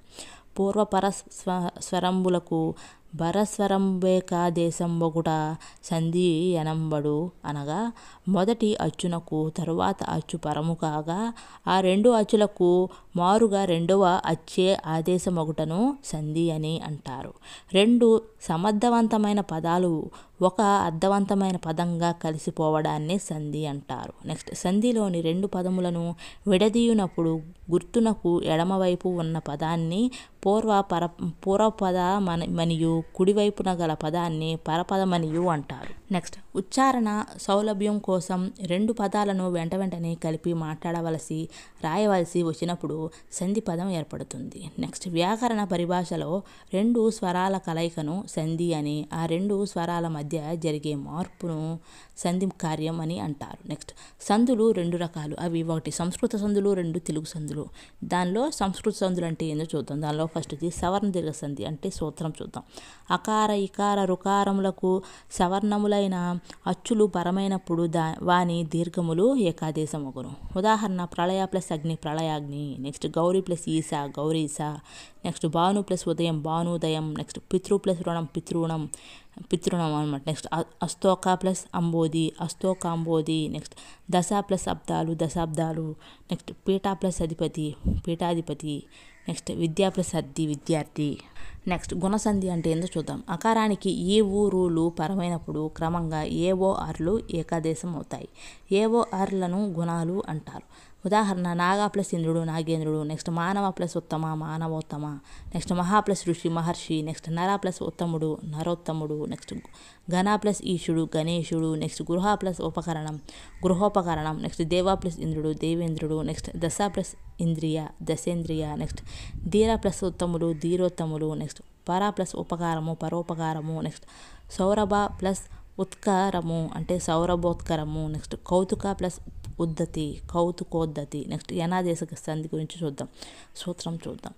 ఈ ఊరులకు అసవర్ణమైన అంటే సమానం కాని అచ్చులు పరమగునప్పుడు క్రమంగా యావారాలు ఆదేశమగును. ఉదాహరణ, ప్రతి ప్లస్ అక్షం ప్రత్ ప్లస్ ఈ ప్లస్ అక్షం అంటే ప్రత్యక్షం. నెక్స్ట్ అను ప్లస్ అస్త్రం equals to an plus uh plus అస్త్రం ఈక్వల్స్ టు అన్వస్త్రం. నెక్స్ట్ పితృ ప్లస్ అంశ ఈక్వల్స్ టు పిత్ ప్లస్ ర్ ప్లస్ అంశ పిత్రంశ. నెక్స్ట్ ప్రతి ప్లస్ ఏకం అంటే ప్రత్యేకం. నెక్స్ట్ గురు ప్లస్ ఆజ్ఞ గురువాజ్ఞ. నెక్స్ట్ ఆది ప్లస్ అంత ఆద్యంత. నెక్స్ట్ ప్రతి ప్లస్ అహం అంటే ప్రత్యహం. నెక్స్ట్ వృద్ధి సంధి అంటే చూద్దాం. సూత్రం, అకారానికి ఏ ఐలు పరమైతే ఐకారం, ఓ ఔలు పరమైతే ఔకారం, రూలు పరమైతే ఆర్కారం వస్తుంది. అంటే ఐ ఔలను వృద్ధులు అంటారు. నెక్స్ట్ ఉదాహరణ, భువన ప్లస్ ఏక భువనైక. నెక్స్ట్ అఖండ ప్లస్ ఐశ్వర్యం అంటే అఖండ ఐశ్వర్యం. నెక్స్ట్ పాప ప్లస్ ఓగం అంటే పాపౌగం. నెక్స్ట్ పరమ ప్లస్ ఔషధం అంటే పరమౌషధం. నెక్స్ట్ రుణ ప్లస్ రుణం అంటే రుణార్ణం. నెక్స్ట్ అనునాసిక సంధి గురించి చూద్దాం. సూత్రం, కచటతపాలకు నామాలు పరమైతే వాటి అనునాసిక అక్షరాలు అంటే ఇం న ఆదేశమగును. ఉదాహరణ, వాక్ ప్లస్ మయము వాంగ్మయము. నెక్స్ట్ జగత్ ప్లస్ నిలయము అంటే జగన్నిలయము. నెక్స్ట్ జగత్ ప్లస్ నాటకము అంటే జగన్నాటకము. నెక్స్ట్ మరుత్ ప్లస్ నగము మరున్నగము. నెక్స్ట్ తత్ ప్లస్ మయం తన్మయం. నెక్స్ట్ సత్ ప్లస్ నుతి అంటే సన్నుతి. నెక్స్ట్ విసర్గ సంధి అంటే ఏందో చూద్దాం. దానిలో ఫస్ట్ సూత్రం, హస్వ అకారం మీది విసర్గకు అవర్ణం కానీ వర్గ తృతీయ చతుర్థ పంచమాక్షరాలు కానీ హ య వ ర ల అనే అక్షరాలు కానీ పరం అయితే విసర్గకు లోపం వచ్చి దానికి ముందున్న హ్రస్వ అకారానికి ఓకారం ఆదేశంగా వస్తుంది. ఉదాహరణ అయః ప్లస్ మయం అయోమయం. నెక్స్ట్ ఇతః ప్లస్ అధికం ఇతోధికం. నెక్స్ట్ పయః ప్లస్ ధరం పయోధరం. నెక్స్ట్ మనః ప్లస్ హరం మనోహరం. నెక్స్ట్ రెండవ సూత్రం ఏంటంటే విసర్గకు ముందు అకారేతర అచ్చు పరమగునప్పుడు విసర్గకు రూపం ఉంటే రాకారం వస్తుంది. ఉదాహరణ మహు ప్లస్ మహు ఈక్వల్స్ టు మహుర్ ప్లస్ మహు ఈక్వల్స్ టు ముహుర్ముహు. నెక్స్ట్ రెండవది దుక్ ప్లస్ అభిమానం అంటే దూరాభిమానం. నెక్స్ట్ అంతః ప్లస్ మదనం అంటే అంతర్మదనం. నెక్స్ట్ మూడవ సూత్రం అహస్ స్వస్ ప్రాతస్ పునస్ శబ్దాల నకారానికి రకారం వస్తుంది. ఉదాహరణ అహ ప్లస్ నిసలు అంటే అహర్ ప్లస్ నిసలు అనేది అహర్నిసలు అనమాట. నెక్స్ట్ రెండవది పునః ప్లస్ ముద్రించు పునర్ముద్రించు. నెక్స్ట్ అంతః ప్లస్ జాతీయ అంటే అంతర్జాతీయ. నెక్స్ట్ పునః ప్లస్ ఉద్ధరణ అంటే పునరుద్ధరణ. నెక్స్ట్ నాలుగో సూత్రం ఏంటంటే విసర్గకు సకారం పరమైతే విసర్గ సహకారం అవుతుంది. ఉదాహరణ సభ ప్లస్ సుమం అంటే సబస్ ప్లస్ సుమం అంటే సబసుమం. నెక్స్ట్ ఐదవ సూత్రం ఇస్ ఉస్ అంతంలో ఉన్న పదాలలో సకారం షకారం అవుతుంది. ఉదాహరణ బహిస్ ప్లస్ కారం బహిష్కారం. నెక్స్ట్ దుస్ ప్లస్ కరం దుష్కరం.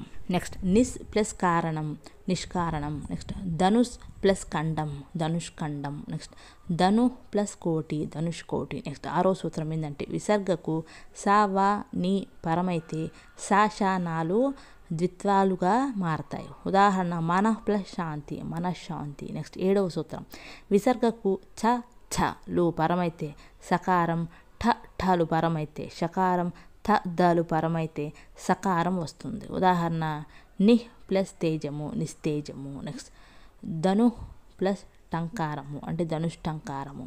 నెక్స్ట్ మను ప్లస్ తాపము అంటే మనస్తాపము.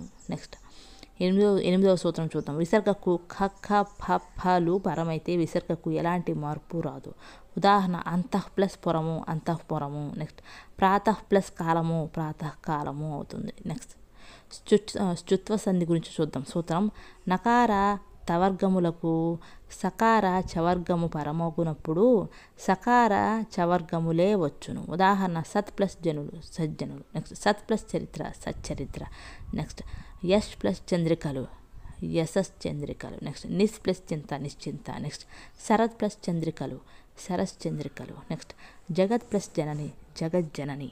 నెక్స్ట్ జస్వ సంధి గురించి చూద్దాం. సూత్రం కచటతపాలకు వర్గ ప్రథమ ద్వితీయాక్షరాలు సాలు కాక మిగిలిన హల్లులు కానీ అచ్చులు కానీ పరమైతే గజడదబాలు ఆదేశంగా వస్తాయి. ఉదాహరణ దిక్ ప్లస్ భ్రాంతి దిగ్భ్రాంతి. నెక్స్ట్ వాక్ ప్లస్ దానం వాగ్దానం. నెక్స్ట్ తత్ ప్లస్ విధము తద్వితము. నెక్స్ట్ సత్ ప్లస్ ఆనంద సదానంద. నెక్స్ట్ సముత్ ప్లస్ అంచత్ అంటే సముదంచత్. నెక్స్ట్ దిక్ ప్లస్ అంతం దిగంతం. నెక్స్ట్ వాక్ ప్లస్ యుద్ధం వాగ్యుద్ధం. నెక్స్ట్ తెలుగు సంధులు అంటే ఏందో చూద్దాం. నెక్స్ట్ అత్వసంధి దీన్నే అకార సంధి అని కూడా అంటారు. సూత్రం అత్తునకు అచ్చు పరమైనప్పుడు సంధి బహుళము. ఉదాహరణ ఎంత ప్లస్ అడలు ఎంతడలు. నెక్స్ట్ రాక ప్లస్ ఉండిన రాకుండిన. నెక్స్ట్ పుట్టిన్ ప్లస్ ఇల్లు పుట్టినిల్లు. నెక్స్ట్ ఎచడా ప్లస్ ఎచడెచడా. నెక్స్ట్ పెసరా ప్లస్ అప్పడం పెసరప్పడం. నెక్స్ట్ లేక ప్లస్ ఏమి లేకేమి. నెక్స్ట్ నాయన ప్లస్ అమ్మ నాయనమ్మ. నెక్స్ట్ ఇంకా ప్లస్ ఎవరు ఇంకెవరు. నెక్స్ట్ చింత ప్లస్ ఆకు చింతాకు. నెక్స్ట్ ఇత్వ సంధి ఇకార సంధి అంటే చూద్దాం. సూత్రం ఇతనకు అచ్చపరమైనప్పుడు సంధి వైకల్పికంగా జరుగుతుంది. ఉదాహరణ ఏమి ప్లస్ అయ్యే ఏమయ్యే. నెక్స్ట్ అది ప్లస్ ఎట్లు అదెట్లు. నెక్స్ట్ లాలి ప్లస్ అనుచు లాలనుచు. నెక్స్ట్ పైని ప్లస్ ఇడి పైనిడి. నెక్స్ట్ అతనికి ప్లస్ ఇచ్చెను అతనికిచ్చెను. నెక్స్ట్ కావలి ప్లస్ అంటే కావాలంటే. నెక్స్ట్ మనిషి ప్లస్ అన్నవాడు మనిషి అన్నవాడు. నెక్స్ట్ ఉత్వ సంధి ఉకార సంధి అంటే చూద్దాం. సూత్రం ఉత్తునకు అచ్చుపరమైనప్పుడు సంధి నిత్యం. ఉదాహరణ అతడు ప్లస్ అట్లు అతడట్లు. నెక్స్ట్ ఊరు ప్లస్ ఎల్ల ఊరెల్లా. నెక్స్ట్ దిక్కు ప్లస్ ఇది దిక్కిది. నెక్స్ట్ బిట్టు ప్లస్ ఉలి బిట్టులి. నెక్స్ట్ బిట్టుల్కి అనమాట. నెక్స్ట్ దవ్వు ప్లస్ ఏగు దవ్వేగు. నెక్స్ట్ లెండు ప్లస్ ఇక లెండిక. నెక్స్ట్ నోరు ప్లస్ ఆచి నోరాచి. నెక్స్ట్ నాకు ప్లస్ ఒక నాకొక. నెక్స్ట్ కాదు ప్లస్ పని కాదేని. నెక్స్ట్ ప్రాంతము ప్లస్ అంతా, ప్రాంతం అంతా. నెక్స్ట్ మధువు ప్లస్ ఉలికే, మధువులికే. నెక్స్ట్ ఎడాగామ సంధి గురించి చూద్దాం. సూత్రం: సంధి లేని చోట స్వరంబు కంటే బరంబైన స్వరంబునకు ఎడాగమం బగును. ఉదాహరణ: నిగిడి ప్లస్ అడుగిడే, నిగిడి అడుగిడే. నెక్స్ట్ పైకల్చి పెకల్చి ప్లస్ ఎత్తు, పెకల్చి ఎత్తు. నెక్స్ట్ నీ ప్లస్ అలగు, నీ అలగు. నెక్స్ట్ నా ప్లస్ ఎదుట, నా ఎదుట. నెక్స్ట్ మేన ప్లస్ అత్త, మేన ఎత్త. నెక్స్ట్ ద్విరుక్త టకార సంధి గురించి చూద్దాం. సూత్రం: కురు చిరు కడు నిడు శబ్దముల రాడ అచ్చు పరంబగునప్పుడు ద్విరుక్త టకారం బగును. ఉదాహరణ: నిడు ప్లస్ ఊర్చు, నిట్టూర్చు. నెక్స్ట్ నడు ప్లస్ ఇల్లు, నట్టిల్లు. నెక్స్ట్ కడు ప్లస్ ఎదురు, కట్టెదురు. నెక్స్ట్ చిరు ప్లస్ ఎలుక, చిట్టెలుక. నెక్స్ట్ చిరు ప్లస్ అడవి, చిట్టడవి. నెక్స్ట్ సరళాదేశ సంధి, దీన్నే ధృత ప్రకృతిక సంధి అని కూడా అంటారు. అంటే ఏందో చూద్దాం. సమాసంలోను సంయుక్త క్రియలలోనూ ధృతం తర్వాత పరుషాలు సరళాలు అవుతాయి. కావ్య భాషను నేర్చుకోవడానికి ఉపయోగపడే సంధి సరళాదేశ సంధి. నెక్స్ట్ పరుషాలు అంటే కచటతపాలు. నెక్స్ట్ సరళాలు అనగా గజడదబాలు. నెక్స్ట్ 1వ సూత్రం చూద్దాం. ధృత ప్రకృతికం మీది పరుషాలకు సరళాలు వస్తాయి. నెక్స్ట్ 2వ సూత్రం: ఆదేశ సరళాలకు ముందున్న ధృతానికి బిందు సంశ్లేషాలు విభాషగా వస్తాయి. నెక్స్ట్ ఉదాహరణ: వేదిక జూచు అంటే వేదికన్ ప్లస్ చూచు ఈక్వల్స్ టు వేదికన్ ప్లస్ జూచు అనేది 1వ సూత్రం. నెక్స్ట్ వేదికం జూచు అనేది 2వ సూత్రం అన్నమాట. నెక్స్ట్ మరి కొన్ని ఉదాహరణలు చూద్దాం. రాన్ ప్లస్ కలదు అనేది రాంగ్ గలడు. నెక్స్ట్ పూచెన్ ప్లస్ కలువలు అంటే పూచెన్ గలువలు లేదా పూచెన్ గలువలు. నెక్స్ట్ ప్రాణమున్ ప్లస్ తీయుట అంటే ప్రాణముం దీయుట. నెక్స్ట్ జున్ను విధానన్ ప్లస్ పట్టి అంటే జున్ను విధాన పట్టి. నెక్స్ట్ కన్నున్ ప్లస్ కవ అంటే కన్నుంగవ. నెక్స్ట్ గసడదవా దేశ సంధి గురించి చూద్దాం. దానిలో ఫస్ట్ సూత్రం: ప్రథమ మీది పరుషములకు గసడదవాలు బహుళముగానగు. నెక్స్ట్ 2వ సూత్రం: ద్వంద్వ సమాసంలో పదం తర్వాత గల పరుషాలకు గసడదవాలు ఆదేశంగా వస్తాయి. ఉదాహరణ: కాయ ప్లస్ కూరలు, కాయగూరలు. నెక్స్ట్ ముద్దు ప్లస్ చేయి, ముద్దు చేయి. నెక్స్ట్ అన్న ప్లస్ తమ్ములు అంటే అన్నదమ్ములు. నెక్స్ట్ ఎక్కు ప్లస్ పెట్టి, ఎక్క పెట్టి. నెక్స్ట్ నీవు ప్లస్ టక్కరే, నీవు డక్కరి. నెక్స్ట్ ఊరు ప్లస్ పల్లెలు, ఊరు వల్లెలు. నెక్స్ట్ రారు ప్లస్ కదా, రారు కదా. నెక్స్ట్ వాడు ప్లస్ కొట్టే, వాడు కొట్టే. నెక్స్ట్ పాలు ప్లస్ త్రావి, పాలు ద్రావి. నెక్స్ట్ అనగా ప్లస్ త్రొక్కి, అనగ ద్రొక్కి. నెక్స్ట్ కొలువు ప్లస్ చేసి, కొలువు చేసి. నెక్స్ట్ నిక్కము ప్లస్ తప్పదు, నిక్కము తప్పదు. నెక్స్ట్ టుగాగమ సంధి గురించి చూద్దాం. సూత్రం: కర్మధారయ సమాసంలో ఉత్తునకు అచ్చు పరమైనప్పుడు ఉట్ ఆదేశంగా వస్తుంది. ఇలా ఉట్ ఆగమంగా రావడాన్ని టుగాగమ సంధి అంటారు. ఉదాహరణ: తూగుటయ్యేలా పులుంగుటెక్కి వీడు ఏంటి పులుంగుటెక్కి మీడు. నెక్స్ట్ ఇవి కర్మదాయక సమాసాలు. ఏంటి తూగుటుయ్యేలా పులుంగుటెక్కి మీడు, పులుంగుటెక్కి మీడు అనేవి కర్మధారయ సమాసాలు. నెక్స్ట్ ఈ పదాలను విడదీసే క్రింది పదాలు వస్తాయి. అవి తూగు ప్లస్ ఉయ్యేలా, తూగుటు ఉయ్యేలా. నెక్స్ట్ పులుంగు ప్లస్ ఎకిమీడు అంటే పులుంగుటెక్కిమీడు. నెక్స్ట్ వీటిలో మొదటి పదం చివర హస్వ ఉట్ ఆగమంగా వస్తుంది. నెక్స్ట్ నిగ్గు ప్లస్ అద్దము, నిగ్గు ప్లస్ ఉట్ ప్లస్ అద్దము, నగుటద్దము. నెక్స్ట్ తేనె ప్లస్ ఈగ, తేనెటీగ. నెక్స్ట్ నిక్కంపు ప్లస్ ఉత్తరువు, అంటే నిక్కంపుటు తరువు.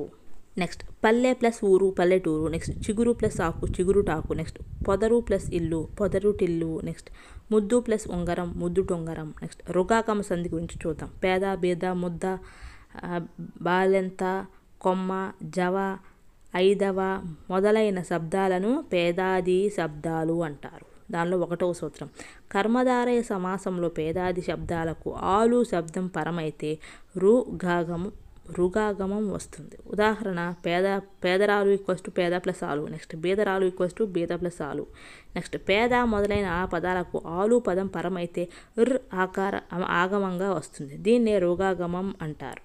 ముద్దు ప్లస్ ఆలు ముద్దరాలు అనమాట. నెక్స్ట్ ఐదవ ప్లస్ ఆలు ఐదవరాలు. నెక్స్ట్ బాలెంత ప్లస్ ఆలు బాలెంతరాలు. నెక్స్ట్ నుగాగమ సంధి గురించి చూద్దాం. దానిలో మొదటి సూత్రం ఉదంతమగు తద్ధర్మార్థక విశేషణానికి అచ్చుపరమైతే నుగాగమం వస్తుంది. దానిలో ఎగురు పలుకు ఉండు చేయు వచ్చు ఇవన్నీ అనమాట. నెక్స్ట్ ఉదాహరణ చేయి ప్లస్ అతడు చేయునతడు. నెక్స్ట్ వచ్చు ప్లస్ ఒక వచ్చునొక. నెక్స్ట్ రెండవ సూత్రం షష్ఠి తత్పురుష సమాసంలో ఉకార రుకారాలకు అచ్చుపరమైతే రుగాగమంగా వస్తుంది. ఉదాహరణ రాజు ప్లస్ ఆజ్ఞ రాజునాజ్ఞ. నెక్స్ట్ విధాతృ ప్లస్ ఆనది విధాతృనానది. నెక్స్ట్ మూడవ సూత్రం ఏంటంటే తణుకు ప్లస్ గజ్జెలు తణుకుంగజ్జెలు. నెక్స్ట్ సరసము ప్లస్ తనము అంటే సరసపు ధనము. నెక్స్ట్ తెల్ల ప్లస్ తనము తెల్లందనము. నెక్స్ట్ దుగాగమ సంధి గురించి చూద్దాం. దానిలో సూత్రం నీన తన శబ్దాలకు ఉత్తర పదం పరమైనప్పుడు దుగాగమం విభాషగా వస్తుంది. ఉదాహరణ నా ప్లస్ విభుడు నాదు విభుడు. నెక్స్ట్ నీ ప్లస్ భవనం నీదు భవనం. నెక్స్ట్ తన ప్లస్ ప్రాణేశుడు తనదు ప్రాణేశుడు. నెక్స్ట్ పడ్వాది సంధి సూత్రం గురించి చూద్దాం. పడ్వాదులు అంటే పడు పడి పట్టే పెట్టు పరమగునప్పుడు వర్ణానికి లోపపూర్ణ బిందువులు విభాషగా వస్తాయి. ఉదాహరణ ఆశ్చర్యము ప్లస్ పడి ఆశ్చర్యపడి. నెక్స్ట్ భయము ప్లస్ పడి భయపడి లేదా భయం పడి. నెక్స్ట్ ఆధారము ప్లస్ పడి ఆధారపడి. నెక్స్ట్ కష్టము ప్లస్ పడి కష్టపడి. నెక్స్ట్ ఆరాటము ప్లస్ పడు ఆరాటపడు. నెక్స్ట్ భంగము ప్లస్ పడడు భంగపడడు. నెక్స్ట్ ఆనందము ప్లస్ పరచు ఆనందపరచు. నెక్స్ట్ పుంఫాదేశ సంధి గురించి చూద్దాం. సూత్రం కర్మధారయంబు నందు కర్ణకము నకు పంపులగు.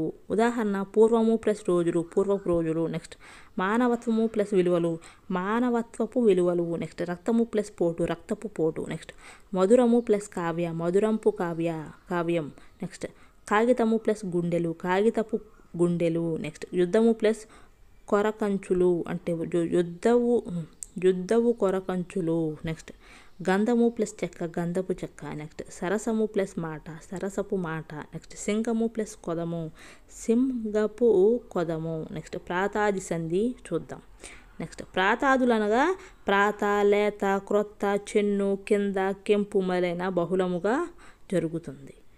దానిలో ఫస్ట్ సూత్రం ప్రాతాది శబ్దాల తొలి అచ్చు మీది వర్ణాలకు లోపం. ఉదాహరణ లేత ప్లస్ మొగ్గ లే మొగ్గ. నెక్స్ట్ రెండవది లేత ప్లస్ నగవు లే నగవు. నెక్స్ట్ ఉదాహరణ ప్రాత ప్లస్ పలుకు ప్రాబలుకు. నెక్స్ట్ లేత ప్లస్ కొమ్మ లే కొమ్మ. నెక్స్ట్ మీదు ప్లస్ గడ మీగడ. నెక్స్ట్ పువ్వు ప్లస్ తోట పూదోట. Next 10 plus 9 19. నెక్స్ట్ చెన్ను ప్లస్ తొవ చందొవ. నెక్స్ట్ రెండవ సూత్రం కెంపు చెన్ను ముందు మొదలైన శబ్దాలలో చివరి అక్షరానికి లోపం వస్తుంది. ఉదాహరణ కెంపు ప్లస్ తమ్ము కెందమ్మి. నెక్స్ట్ చెన్ను ప్లస్ కావి చెంగావి. నెక్స్ట్ ముందు ప్లస్ చేయి ముంజేయి. నెక్స్ట్ మూడవ సూత్రం క్రిందు శబ్దంలో తొలి అచ్చు మీది వర్ణాలకు లోపము తొలి అచ్చుకు దీర్ఘముగా వస్తుంది. ఉదాహరణ కిందు ప్లస్ కన్ను క్రీగన్ను. నెక్స్ట్ క్రిందు ప్లస్ నీడ క్రీనీడ. నెక్స్ట్ నాలుగవ సూత్రం క్రిత్తాది శబ్దాల తొలి అచ్చు మీది వర్ణాలకు లోపము మీది హల్లుకు దీర్ఘత వస్తుంది. ఉదాహరణ క్రొత్త ప్లస్ కారు క్రొక్కారు. నెక్స్ట్ అన్ని ప్లస్ నాళ్ళు అన్నాళ్ళు. నెక్స్ట్ క్రొత్త ఛేద శబ్దాలకు తొలి అచ్చు మీది వర్ణాలకు కొన్ని చోట్ల అనునాసికం ఆదేశం అవుతుంది. నిండు ప్లస్ వెర నివ్వెర. నెక్స్ట్ నెర ప్లస్ మది నెమ్మది. నెక్స్ట్ ఉదాహరణ క్రొత్త ప్లస్ ఛాయ క్రొంజాయ. నెక్స్ట్ ఛేద ప్లస్ తాడు చేంతాడు. నెక్స్ట్ ఐదవ సూత్రం 3 శబ్దం మీద హల్లు పరమైతే తొలి అచ్చు మీది వర్ణాలకు లోపము తొలి అచ్చు హస్వం కావడము తరువాత హల్లు ద్విరుక్తం కావడము జరుగుతుంది. ఉదాహరణ 3 ప్లస్ మారు ముమ్మారు. Next 3 plus 25 ముప్పాతిక. నెక్స్ట్ 3 ప్లస్ లోకాలు ముల్లోకాలు. గమనిక నాళ్ళు అంటే నాడులు పరమైనప్పుడు 3 శబ్దంలో దీర్ఘం హస్వము కాదు.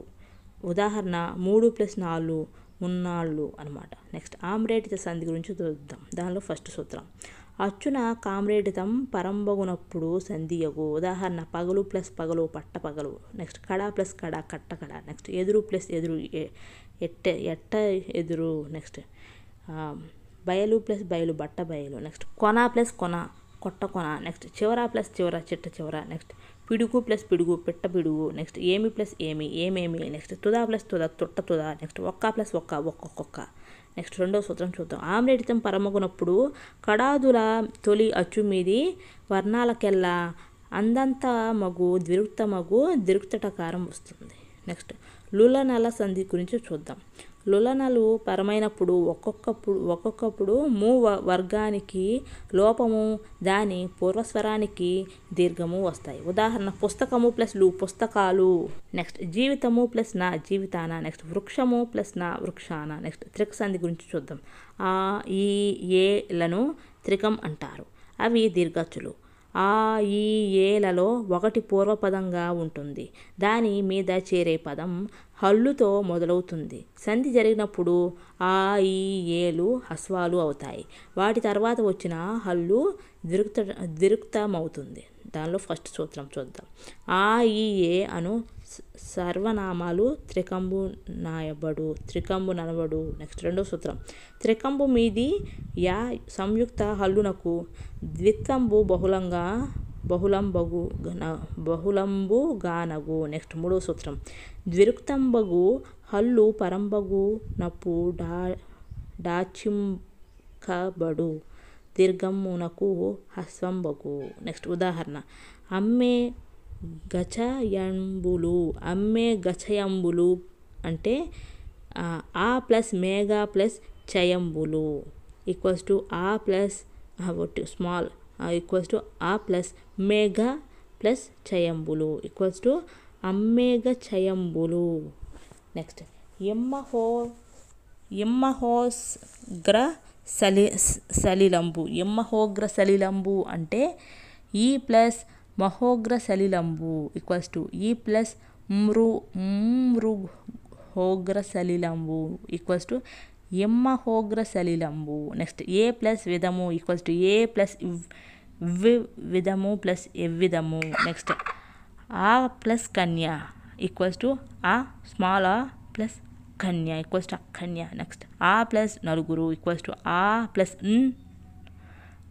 నలుగురు ఈక్వల్స్ టు అన్నలుగురు. నెక్స్ట్ ఆ ప్లస్ తరి ఈక్వల్స్ టు ఆ స్మాల్ ఆ plus థరి equals to Attari. Next ఆ ప్లస్ చోట ఈక్వల్స్ టు ఆ ప్లస్ చోట ఈక్వల్స్ టు అచ్చోట. నెక్స్ట్ సమాసాలు చూద్దాం.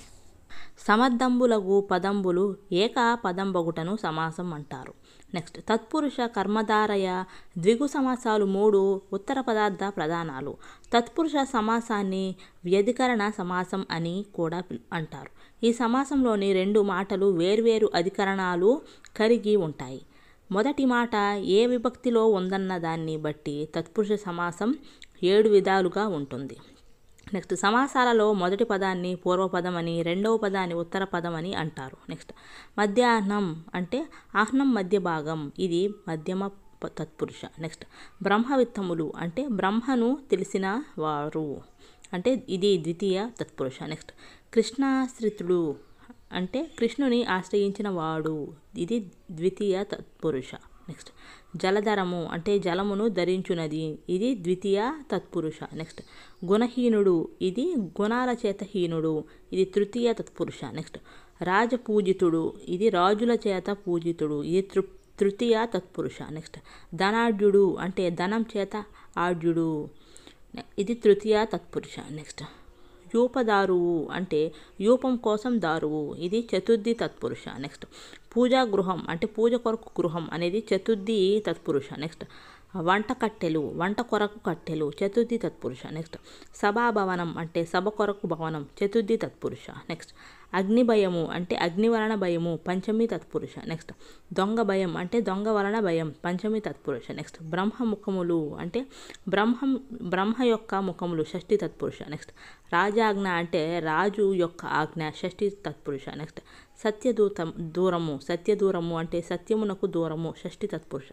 నెక్స్ట్ కొండ మలుపు, కొండ యొక్క మలుపు, షష్ఠి తత్పురుష. నెక్స్ట్ గురుశ్రేష్ఠుడు అంటే గురువులలో శ్రేష్ఠుడు, షష్ఠి తత్పురుష. నెక్స్ట్ మాట నేర్పరి అంటే మాటల యందరి నేర్పరి, సప్తమి తత్పురుష. నెక్స్ట్ తత్పురుష సమాసం దీన్నే వ్యతిరేక అర్థాన్ని ఇస్తుందన్నమాట. ఉదాహరణ నై ప్లస్ సత్యం ఈక్వల్ టు అసత్యం. నెక్స్ట్ నై ప్లస్ భయం అభయం. నెక్స్ట్ నై ప్లస్ లఘు అలఘు. నెక్స్ట్ నైకి తరువాత మాట అచుతో ప్రారంభమైతే అన్ హల్లుతో ప్రారంభమైతే ఆ వస్తాయి. ఉదాహరణ నై ప్లస్ అంతము అనంతము. నెక్స్ట్ నై ప్లస్ ఆసక్తి అనాసక్తి. నెక్స్ట్ కర్మధారయ సమాసం గురించి చూద్దాం.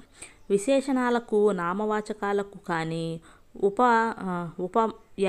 ఉపమానాలకు ఉపమేయాలకు కానీ కలిపి సమాసం చేస్తే కర్మధారయ సమాసం అవుతుంది. దీన్నే సమానాధికరణ సమాసం అని కూడా అంటారు.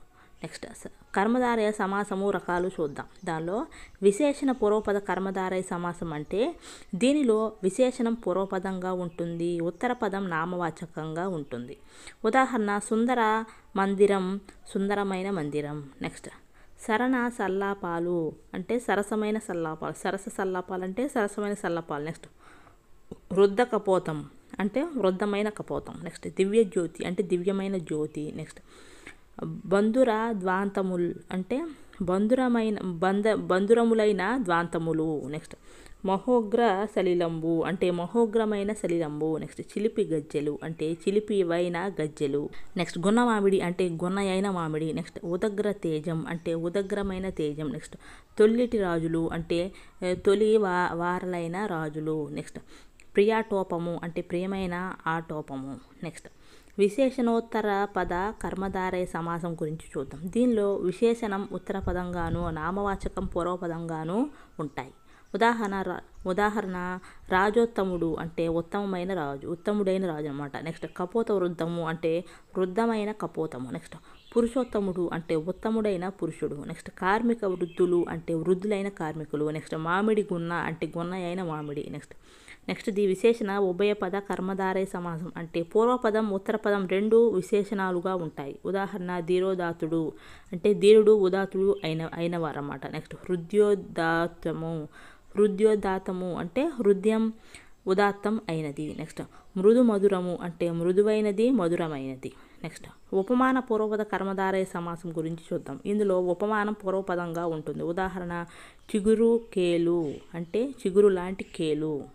నెక్స్ట్ కలువ కన్నులు అంటే కలువ లాంటి కన్నులు. నెక్స్ట్ మేఘశ్యాముడు అంటే మేఘం వలె నల్లనివాడు. నెక్స్ట్ తేనె మాట అంటే తేనె వంటి మాట. నెక్స్ట్ జుంటె మోవి అంటే జుంటె వంటి మోవి. నెక్స్ట్ ఉపమానోత్తర పద కర్మధారయ సమాసం గురించి చూద్దాం. ఇందులో ఉపమానం ఉత్తర పదంగా ఉంటుంది. ఉదాహరణ కనుదామరలు అంటే తామరల వంటి కనులు. నెక్స్ట్ తనులత అంటే లత వంటి తనువు. నెక్స్ట్ చరణ కమలాలు అంటే కమలాల లాంటి చరణాలు. నెక్స్ట్ సంభావన పూర్వపద కర్మధారయ సమాసం అంటే ఎందుకు చూద్దాం. సమాసంలో పూర్వపదం సంజ్ఞా నామవాచకంగా ఉంటుంది. ఉదాహరణ హైదరాబాదు నగరం అంటే హైదరాబాదు అనే పేరు గల నగరం. నెక్స్ట్ హిమాలయ పర్వతాలు అంటే హిమాలయాలు అనే పేరు గల పర్వతాలు. నెక్స్ట్ అవధారణ పూర్వపద కర్మధారయ సమాసం లేక రూపక సమాసం అంటే ఏందో చూద్దాం.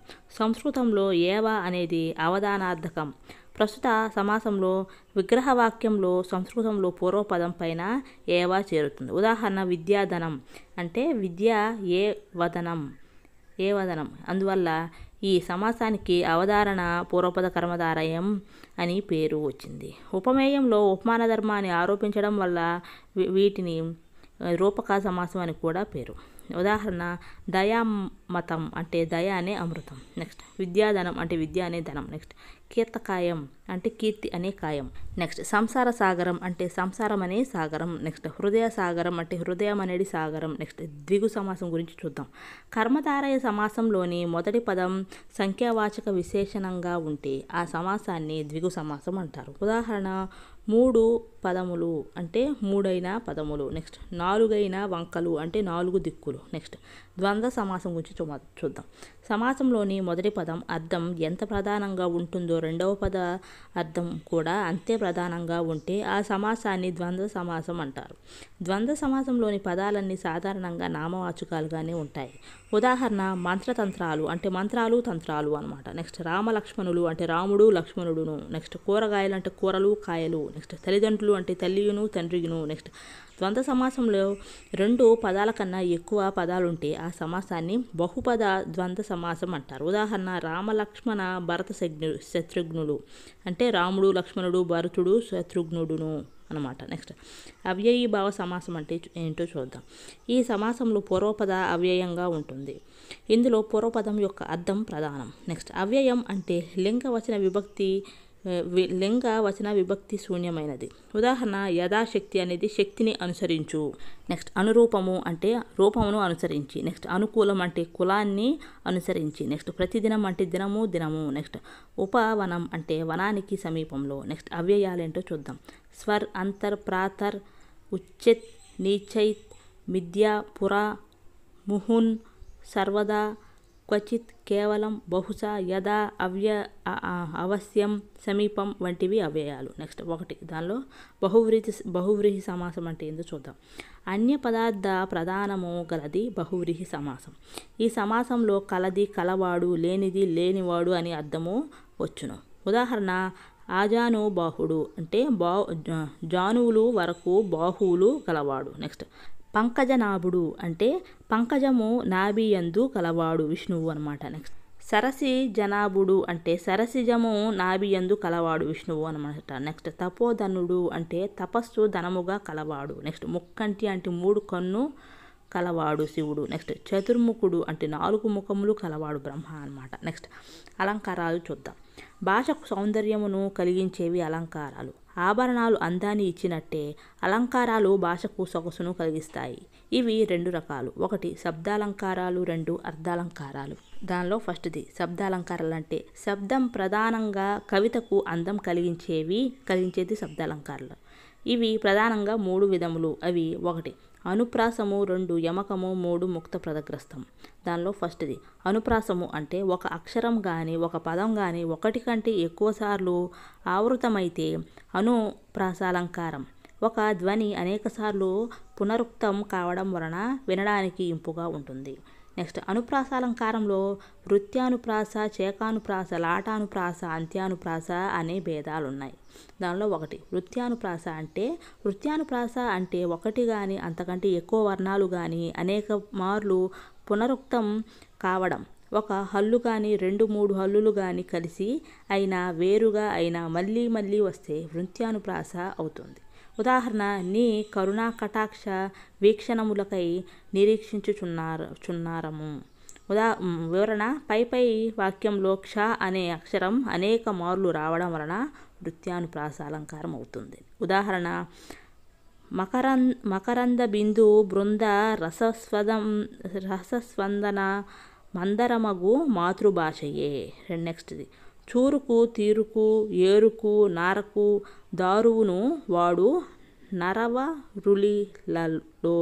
నెక్స్ట్ రత్తమ్మ అత్తమ్మ కోసం కొత్త దుత్తలో పాలు తెచ్చింది. ఇవన్నీ కూడా వృత్యానుప్రాస అలంకారాలే. నెక్స్ట్ చేకానుప్రాస అంటే హల్లుల జంట అర్ధభేదంతో వెంటనే వస్తే దానిని చేకానుప్రాస అంటారు. చేక అంటే జంట అని అర్థం.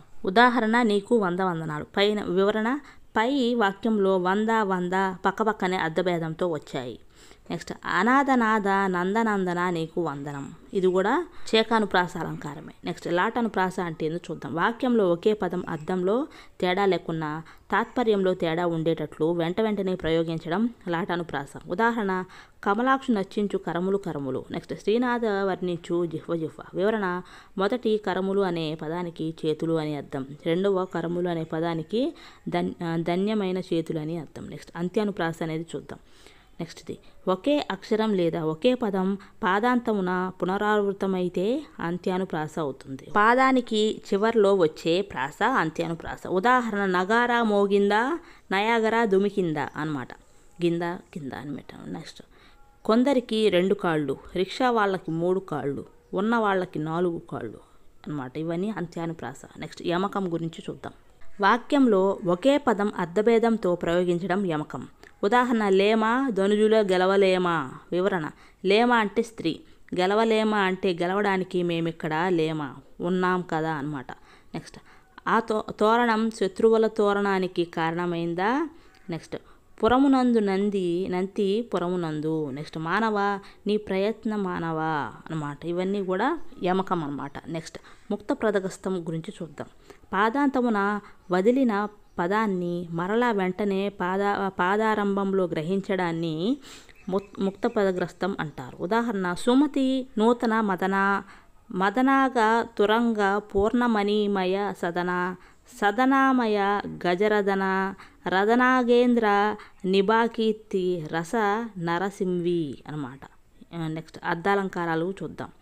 అర్థం ప్రధానంగా భాషకు అందాన్ని కలిగించేవి అర్ధాలంకారాలు. దానిలో ఒకటి ఉపమాలంకారం. అంటే ఉపమా అనగా పోలిక అని అర్థం. ఉపమేయాన్ని ఉపమానంతో మనోహరంగా పోల్చి చెప్పడాన్ని ఉపమాలంకారం అంటారు. దీనిలో 4 అంశాలు ఉంటాయి. 4 ఉంటే పూర్ణోమయ, ఏవైనా లోపిస్తే లుప్తోమయ. నెక్స్ట్ ఉపమేయం అంటే దేనినైతే పోలుస్తున్నామో అది. నెక్స్ట్ ఉపమానం అంటే దేనితోనైతే పోలుస్తున్నామో అది అనమాట. నెక్స్ట్ ఉపమావాచకం అంటే ఉపమానాన్ని సమాన ధర్మంతో కలపడానికి వాడే పదం. నెక్స్ట్ సమాన ధర్మం అంటే ఉపమాన ఉపమేయాలలో ఉండే ఒకే లక్షణం. ఉదాహరణ సీతముఖం చంద్రబింబం వలె అందంగా ఉంది. వివరణ సీతముఖం అనేది ఉపమేయం. నెక్స్ట్ చంద్రబింబం అంటే ఉపమాలంకారం. నెక్స్ట్ వలె అంటే ఉపమావాచకం. నెక్స్ట్ అందంగా అంటే సమాన ధర్మం. నెక్స్ట్ మరిన్ని ఉదాహరణలు చూద్దాం. ఓ కృష్ణ నీ కీర్తి హంసలాగా ఆకాశగంగలో మునుగుతూ ఉంది. నెక్స్ట్ శ్రీమంత్ చొక్క మల్లె పువ్వులా తెల్లగా ఉంది. ఇవన్నీ కూడా ఉపమాలంకారాలు. నెక్స్ట్ ఉత్ప్రేక్షాలంకారం అంటే ఏందో చూద్దాం. ఉత్ప్రేక్ష అనగా ఊహ అని అర్థం. సమాన ధర్మం చే ఉపమేయాన్ని ఉపమానంగా ఊహించడాన్ని ఉత్ప్రేక్షాలంకారం అంటారు. ఉదాహరణ కుముది నీరాగా రసబద్ధ గులక ఎనగా. నెక్స్ట్ జుద్రుండు దయించే గాంతి నిస్తంద్రుడ గుజు. వివరణ పై ఉదాహరణలో ఉపమేయమైన చంద్రుడిని కుమది నీరాగా రసబద్ధ గులక అని ఊహించి చెప్పడం జరిగింది. కాబట్టి ఇది ఉత్ప్రేక్షాలంకారం. నెక్స్ట్ మరికొన్ని ఉదాహరణలు చూద్దాం. ఈ వెన్నెల పాలవెల్లియో అన్నట్లుంది. నెక్స్ట్ ఈ ఎండ మండే నిప్పులా కొలిమా అన్నట్లుంది. నెక్స్ట్ కొలనులోని పువ్వులా అన్నట్లు ఆకాశంలో నక్షత్రాలు ఉన్నాయి. నెక్స్ట్ ఈ మేఘాలు గున్న ఏనుగులా అన్నట్లు ఉన్నాయి. నెక్స్ట్ రూపకాలంకారం గురించి చూద్దాం. నెక్స్ట్ రూపకాలంకారం అంటే ఏందో చూద్దాం. ఉపమాన ధర్మాన్ని ఉపమేయంలో ఆరోపించి వీటి రెండింటికి అభేదాన్ని చెప్పడమే రూపకాలంకారం. ఉదాహరణ ఆయన మాట కఠినమైన మనసు వెన్న. వివరణ మనసు అనేది ఉపమేయం, వెన్న అనేది ఉపమానం. నెక్స్ట్ మరికొన్ని ఉదాహరణలు చూద్దాం. మా అన్న చేసే వంట నలభీమ పాకం. నెక్స్ట్ కుటుంబానికి తండ్రే హిమగిరి శిఖరం. నెక్స్ట్ లతాలలనలు రాజుపై కుసుమాక్షతలు చల్లిరి. నెక్స్ట్ రుద్రమ్మ చండీశ్వరి దేవి జలజలా పాలించే శత్రువుల రక్తము. నెక్స్ట్ ఈ మహారాజు సాక్షాత్తు ఈశ్వరుడే. ఇవన్నీ కూడా రూపకాలంకారం అన్నమాట. నెక్స్ట్ అర్ధాంతరన్యాసాలంకారం అంటే సామాన్యాన్ని విశేషం చేతగాని విశేషాన్ని సామాన్యం చేతగాని సమర్థించి చెప్పే అలంకారము అర్ధాంతరన్యాసాలంకారం. ఉదాహరణ శివాజీ కళ్యాణి దుర్గాన్ని సాధించాడు. వీరులకు సాధ్యము కానిది లేదు కదా. వివరణ పై వాక్యంలో మొదటి విశేష విషయం, రెండవది సామాన్య విషయం. అంటే విశేష విషయాన్ని సామాన్య విషయంతో సమర్థించాం కాబట్టి దీనిలో అర్ధాంతరన్యాసాలంకారం ఉంది. ఉదాహరణలు చూద్దాం. గొప్పవారితో ఉన్న సామాన్యులను గౌరవిస్తారు. ఇది సామాన్య విషయం. నెక్స్ట్ పువ్వులతో పాటు దారాన్ని కూడా సిగనెక్కిస్తారు. ఇది విశేష విషయం. నెక్స్ట్ హనుమంతుడు సముద్రాన్ని లంకించాడు. మహాత్ములకు సాధ్యం కానిది లేదు కదా. నెక్స్ట్ మేగడం వద్దకి పోయి జలంబు తెచ్చి ఇస్తాడు. లోకోపకర్తలకిది సహజ గుణము. నెక్స్ట్ అతిశయోక్తి అలంకారం గురించి చూద్దాం. విషయాన్ని ఉన్నదానికంటే ఎక్కువ చేసి చెప్పడం. ఉదాహరణ దేవాలయ గోపురాలు ఆకాశాన్ని కంటుతున్నాయి. వివరణ పై వాక్యంలో గోపురాల ఎత్తును ఉన్న ఎత్తు కంటే ఎక్కువ చేసి చెప్పడం జరిగింది. అతిశయంగా చెప్పడం అన్నమాట. ఇలా చెప్పడాన్ని అతిశయోక్తి అంటారు. ఉదాహరణలకు మా పొలంలో బంగారం పండింది. నెక్స్ట్ మా చెల్లెలు తాటి చెట్టంతా పొడవుంది. నెక్స్ట్ హిమాలయ శిఖరాలు ఆకాశాన్ని తాకుతున్నాయి. నెక్స్ట్ మా ఊర్లో సముద్రం అంతా చెరువు ఉన్నది. ఇవన్నీ కూడా అతిశయోక్తి అలంకారం. నెక్స్ట్ స్వభావోక్తి అలంకారం గురించి చూద్దాం. జాతి గుణ క్రియాదులచే స్వభావాన్ని ఉన్నది ఉన్నట్టుగా వర్ణించి చెబితే స్వభావోక్తి అంటారు. విషయాన్ని ఉన్నది ఉన్నట్లుగా వర్ణించడమే స్వభావోక్తి అలంకారం. ఉదాహరణ ఆ ఉద్యానవనంలోని లేళ్లు చెవులు రెక్కించి చంచల నేత్రాలతో పరిగెడుతున్నాయి. నెక్స్ట్ వివరణ ఏంటంటే పై ఉదాహరణలో లేళ్ల స్వభావాన్ని ఉన్నది ఉన్నట్లుగా చెప్పబడింది కాబట్టి ఇది స్వభావోక్తి అలంకారం. ఉదాహరణలు: తుమ్ము చెట్టు పూలు చిన్న చిన్నవిగా పసుపు రంగులో ఉన్నాయి. నెక్స్ట్ దృష్టాంతాలంకారం గురించి చూద్దాం. వాక్యాలకు బింబ ప్రతిబింబత్వం ఉంటే దాన్ని దృష్టాంతాలంకారం అంటారు. ఉదాహరణ: ఓ రాజా, నీవే కీర్తిమంతుడవు, చంద్రుడే కాంతిమంతుడు, తింటే గారెలే తినాలి, వింటే భారతమే వినాలి. ఇవన్నీ కూడా దృష్టాంతాలంకారం. నెక్స్ట్ వ్యాజ్య స్తుత్యలంకారం అంటే పైకి నింద లోపల స్తుతి ఉండే అలంకారం. దీనినే నిందాస్తుతి అని కూడా అంటారు. ఉదాహరణ: ఓ గంగా, పాపాత్ములను కూడా స్వర్గాన్ని చేర్చే నీకు వివేకం లేదు. ఇదనమాట. నెక్స్ట్ శ్లేషాలంకారం అంటే ఒకే శబ్దం అనేక అర్థాలను ఆశ్రయించుకొని ఉంటుంది. నానార్థాలను కలిగి ఉండే అలంకారం శ్లేషాలంకారం. ఉదాహరణ: మానవ జీవనం సుకుమారం.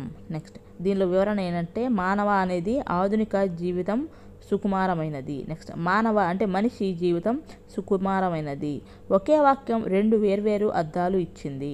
ఉదాహరణలు: మిమ్ము మాధవుడు బ్రోచుగాక.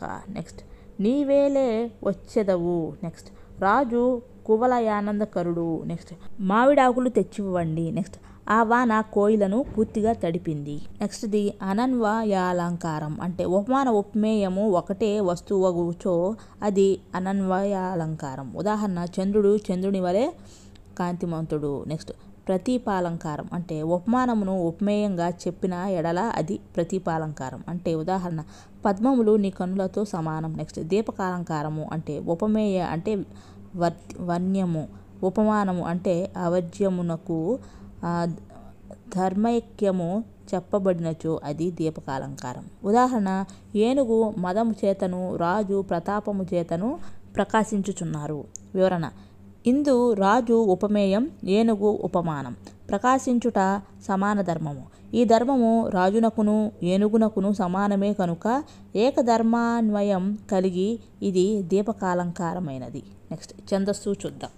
పద్యాల లక్షణాలు గేయ లక్షణాలు తెలిపే శాస్త్రాన్ని ఛందస్సు అంటారు. పద్యపాదాలు గణాల కూర్పుతో ఏర్పడతాయి. ఆ గణాలు గురు లఘువులతో కలిసి ఉంటాయి. నెక్స్ట్ ఒక మాత్రా కాలంలో ఉచ్చరించబడేవి లఘువు, దీని గుర్తు ఐ. నెక్స్ట్ రెండు మాత్రల కాలంలో ఉచ్చరించబడేవి గురువు, దీని గుర్తు యు. నెక్స్ట్ గురువుల లక్షణాలు వాటిని గుర్తించే విధానం చూద్దాం. దీర్ఘాలు అంటే వీటిని అచ్చులు అంటారు. అవి ఆ, ఈ, ఊ, రు, ఏ, ఐ, ఔ ఇవి దీర్ఘాలు. నెక్స్ట్ దీర్ఘాలు హల్లులు ఉంటాయి. అవి కా, నీ, తో, తు, మే, కై, యో, రౌ ఇలాంటివన్నీ దీర్ఘాలు అంటే హల్లుల్లో దీర్ఘాలు. నెక్స్ట్ పూర్ణ బిందువు గల అక్షరాలు ఖ, ఠం, గం, నం, రం, అం, ఇం ఇవన్నీ కూడా పూర్ణ బిందువు గల అక్షరాలు. నెక్స్ట్ రెండు అక్షరాల గణాలనే 4 ఉన్నాయి. అవి ఒకటి వగనం లేక లగం అంటారు, అది ఐ యు ఉంటుంది. నెక్స్ట్ రెండవది లలం అంటే 2 ఐలు ఉంటాయి. నెక్స్ట్ మూడవది గలం లేక హగనం అనేది యుఐ అనమాట. నెక్స్ట్ ఫోర్త్ది గగం అంటే యుయు. ఈ 4 కూడా 2 అక్షరాల గణాలు. నెక్స్ట్ 3 అక్షర గణాలు అనేవి 8 ఉన్నాయి. అవేంది బగనం, జగనం, సగనం, యగనం, రగనం, తగనం, మగనం, నగనం అనమాట. అంటే బగనం అనేది ఆది గురువు, తర్వాత 2 లఘువులు అంటే యుఐఐ ఉంటాయి. నెక్స్ట్ రెండవది జగనం అంటే ఇది మధ్య గురువు అనమాట, అంటే ఐయుఐ ఇది జగనం. నెక్స్ట్ మూడవది సగనం అంటే అంత్య గురువు ఐఐయు. నెక్స్ట్ యగనం అంటే ఆది లఘువు, అది ఐయుయు. నెక్స్ట్ రగనం అంటే మధ్య లఘువు యుఐయు. నెక్స్ట్ తగనం అంటే అంత్య లఘువు యుయుఐ. నెక్స్ట్ సెవెంత్ది మగనం అంటే 3 గురువులు యుయుయు. నెక్స్ట్ నగనం అంటే 3 లఘువులు ఐఐఐ. నెక్స్ట్ 4 అక్షరాల గణాలు 3 ఉన్నాయి. అవి నలం, నగం, సలం. అది ఫస్ట్ది నలం అంటే నగనం మీద లఘువు అంటే ఐఐఐఐ 4 ఐలు ఉంటాయి. నెక్స్ట్ నగం అంటే రెండవది నగం అంటే నగనం మీద గురువు ఐఐఐయు. నెక్స్ట్ మూడవది సలం అంటే సగనం మీద గురువు ఐఐయుఐ. నెక్స్ట్ సూర్యగణాలు 2 ఉన్నాయి. అవి ఏంటంటే ఒకటి నగనం, రెండవది గలం లేక హగనం. ఫస్ట్ నగనం అంటే 3 లఘువులు ఐ ఐ ఐ. నెక్స్ట్ రెండవది గలం లేక హగనం అంటే గురువు లఘువు ఉంటుంది అనమాట యుఐ. ఇవి సూర్యగణాలు. నెక్స్ట్ ఇంద్రగణాలు 6 ఉన్నాయి. అవి ఏంది నల, నగ, సల, భరత. ఇవి ఇంద్రగణాలు. నలం అంటే నగనం మీద లఘువు 4 ఐలు ఉంటాయి. నెక్స్ట్ రెండవది నగం అంటే నగనం మీద గురువు ఐ. నెక్స్ట్ మూడవది సలం అంటే సగనం మీద లఘువు ఐ. నెక్స్ట్ భగనం ఆది గురువు యుఐ. నెక్స్ట్ రగనం అంటే మధ్య లఘువు యుఐ. నెక్స్ట్ ఆరవది తగనం అంటే అంత్య లఘువు యుఐ అనమాట. నెక్స్ట్ ప్రాసాక్షరానికి యతి స్థానం తరువాత ఉన్న అక్షరానికి యతిమైత్రి ప్రాసయతి అంటారు. నెక్స్ట్ పద్యాలు రకాలు చూద్దాం. పద్యాలు 3 రకాలు. 1 వృత్తాలు, 2 జాతులు, 3 ఉపజాతులు. అది ఫస్ట్ వృత్తాలంటే ఉత్పలమాల, చంపకమాల, శార్దూలం, మత్తేవం. రెండవది జాతులు కందం, ద్విపద. మూడవది ఉపజాతులు అంటే ఆటవిలది, తేటగితి, సీసం మొదలైనవి. నెక్స్ట్ పద్యాలు లక్షణాలు చూద్దాం. దానిలో ఫస్ట్ది ఉత్పలమాల అంటే ఇందు 4 పాదాలు ఉంటాయి. ప్రతి పాదానికి భరణ, బబరవ అనే గణాలు వరుసగా ఉంటాయి. నెక్స్ట్ యతి స్థానం 10వ అక్షరం. నెక్స్ట్ ప్రాస నియమం ఉంటుంది. నెక్స్ట్ ప్రతి పాదంలోనూ 20 అక్షరాలు ఉంటాయి. నెక్స్ట్ రెండవది చంపకమాల. ఇందు 4 పాదాలు ఉంటాయి. ప్రతి పాదానికి నజ, భజ, జజర ఉంటుంది. యతి స్థానం 11వ అక్షరం. ప్రాస నియమం ఉంటుంది. నెక్స్ట్ ప్రతి పాదంలోనూ 21 అక్షరాలు ఉంటాయి. నెక్స్ట్ శార్దూలం అంటే ఇందు 4 పాదాలు ఉంటాయి. ప్రతి పాదానికి మస, జస, తతగా అనే గణాలు వరుసగా ఉంటాయి.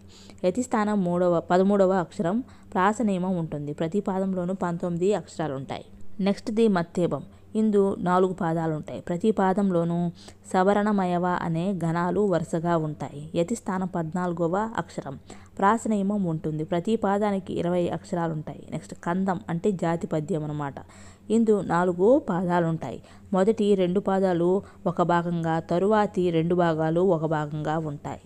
ఒక్కొక్క భాగానికి 8 గణాలు ఉంటాయి. నెక్స్ట్ 1 నుంచి 3 పాదాలలో 3 గణాలు, 2 నుంచి 4 పాదాలలో 5 గణాలు ఉంటాయి. నెక్స్ట్ నల, గగ, భజస అనే గణాలు మాత్రమే ఉంటాయి. అయితే ఇవి వరుసలలో ఉపయోగించాల్సిన అవసరం లేదు. నెక్స్ట్ 2 నుంచి 4 పాదాల చివరి అక్షరం గురువై ఉండాలి. అంటే 2 నుంచి 4 పాదాల చివరి గణం గగం కానీ సగనం కానీ ఉండాలి. నెక్స్ట్ 6వ గణం నలం కానీ జ గణం కానీ అయి ఉండాలి. నెక్స్ట్ బేసి గణం జగనంగా ఉండకూడదు. అంటే 1, 3, 5, 7 గణాల్లో జగనం ఉండకూడదు. నెక్స్ట్ యతి ప్రాస గురించి చూద్దాం.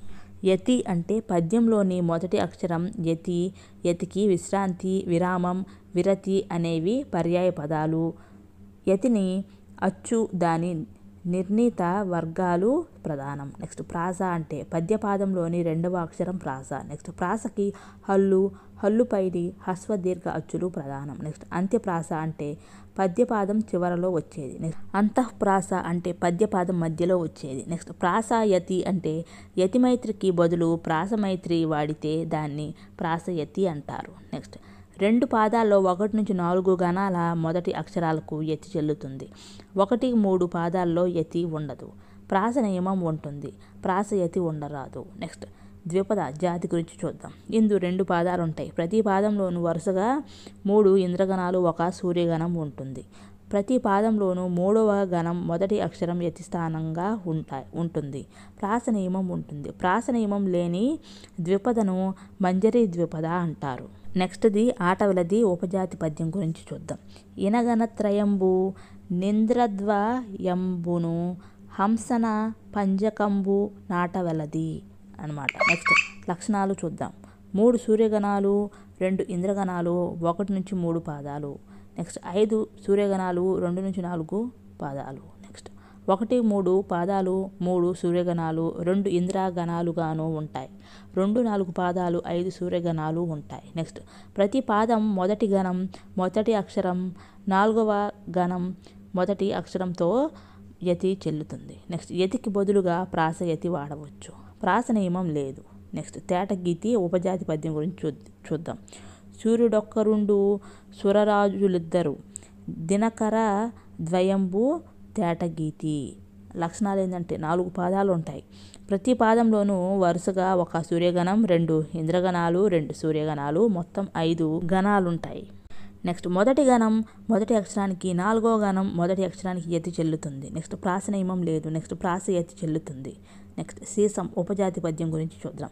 ఇంద్రగణములారా నినగణంబులు 2 పదమునను కరులు చుండు. అంటే లక్షణాలు చూద్దాం. సీసం పద్యం యొక్క లక్షణాలు. 4 పాదాలు ఉంటాయి. ప్రతి పాదంలోనూ 6 ఇంద్రగణాలు, 2 సూర్యగణాలు ఉంటాయి. అంటే పాదానికి మొత్తం 8 గణాలు ఉంటాయి. నెక్స్ట్ ఒక్కొక్క పాదాన్ని 4 గణాలకు విరిచి 2 భాగాలు చేయవచ్చు. నెక్స్ట్ మొదటి భాగంలో 1 నుంచి 3 గణాల తొలి అక్షరాలకు, రెండో భాగంలో 5 నుంచి 7 గణాల తొలి అక్షరాలకు యతి చెల్లుతుంది. నెక్స్ట్ ప్రాస యతి కూడా చెల్లుతుంది. నెక్స్ట్ ప్రాస నియమం లేదు. నెక్స్ట్ సీస పద్యం తర్వాత దానికి తోడుగా తేటగీతి పద్యం కానీ, ఆటవిలది పద్యం కానీ చేర్చాలి. నెక్స్ట్ ముత్యాల సరం గేయం గురించి చూద్దాం. ముత్యాల సరం ఒక గేయం. ఇందులో మాత్రల సంఖ్యలో గణాలు ఉంటాయి. అంటే 3 మాత్రల గణాలు, 4 మాత్రల గణాలు మొదలైనవి. లఘు అంటే 1 మాత్ర గురువు, 2 మాత్రలు. దీన్ని బట్టి పాదంలో ఉండే మాత్రలను లెక్కబెట్టాలి. వివరణ: ముత్యాల సరం పద్యంలో 4 పాదాలు ఉంటాయి. మొదటి 3 పాదాలలో 14 మాత్రలుంటాయి. 4వ పాదంలో 7 నుండి 14 మాత్రల వరకు ఉండవచ్చు. ముత్యాల సరం గేయంలో మొదటి 3 పాదాలలో ఒక్కొక్క పాదానికి 14 మాత్రలు ఉన్నాయి. 4వ పాదంలో 12 మాత్రలు ఉన్నాయి అన్నమాట. టెట్ డిఎస్సికి సంబంధించిన గ్రామర్ మొత్తం కంప్లీటెడ్.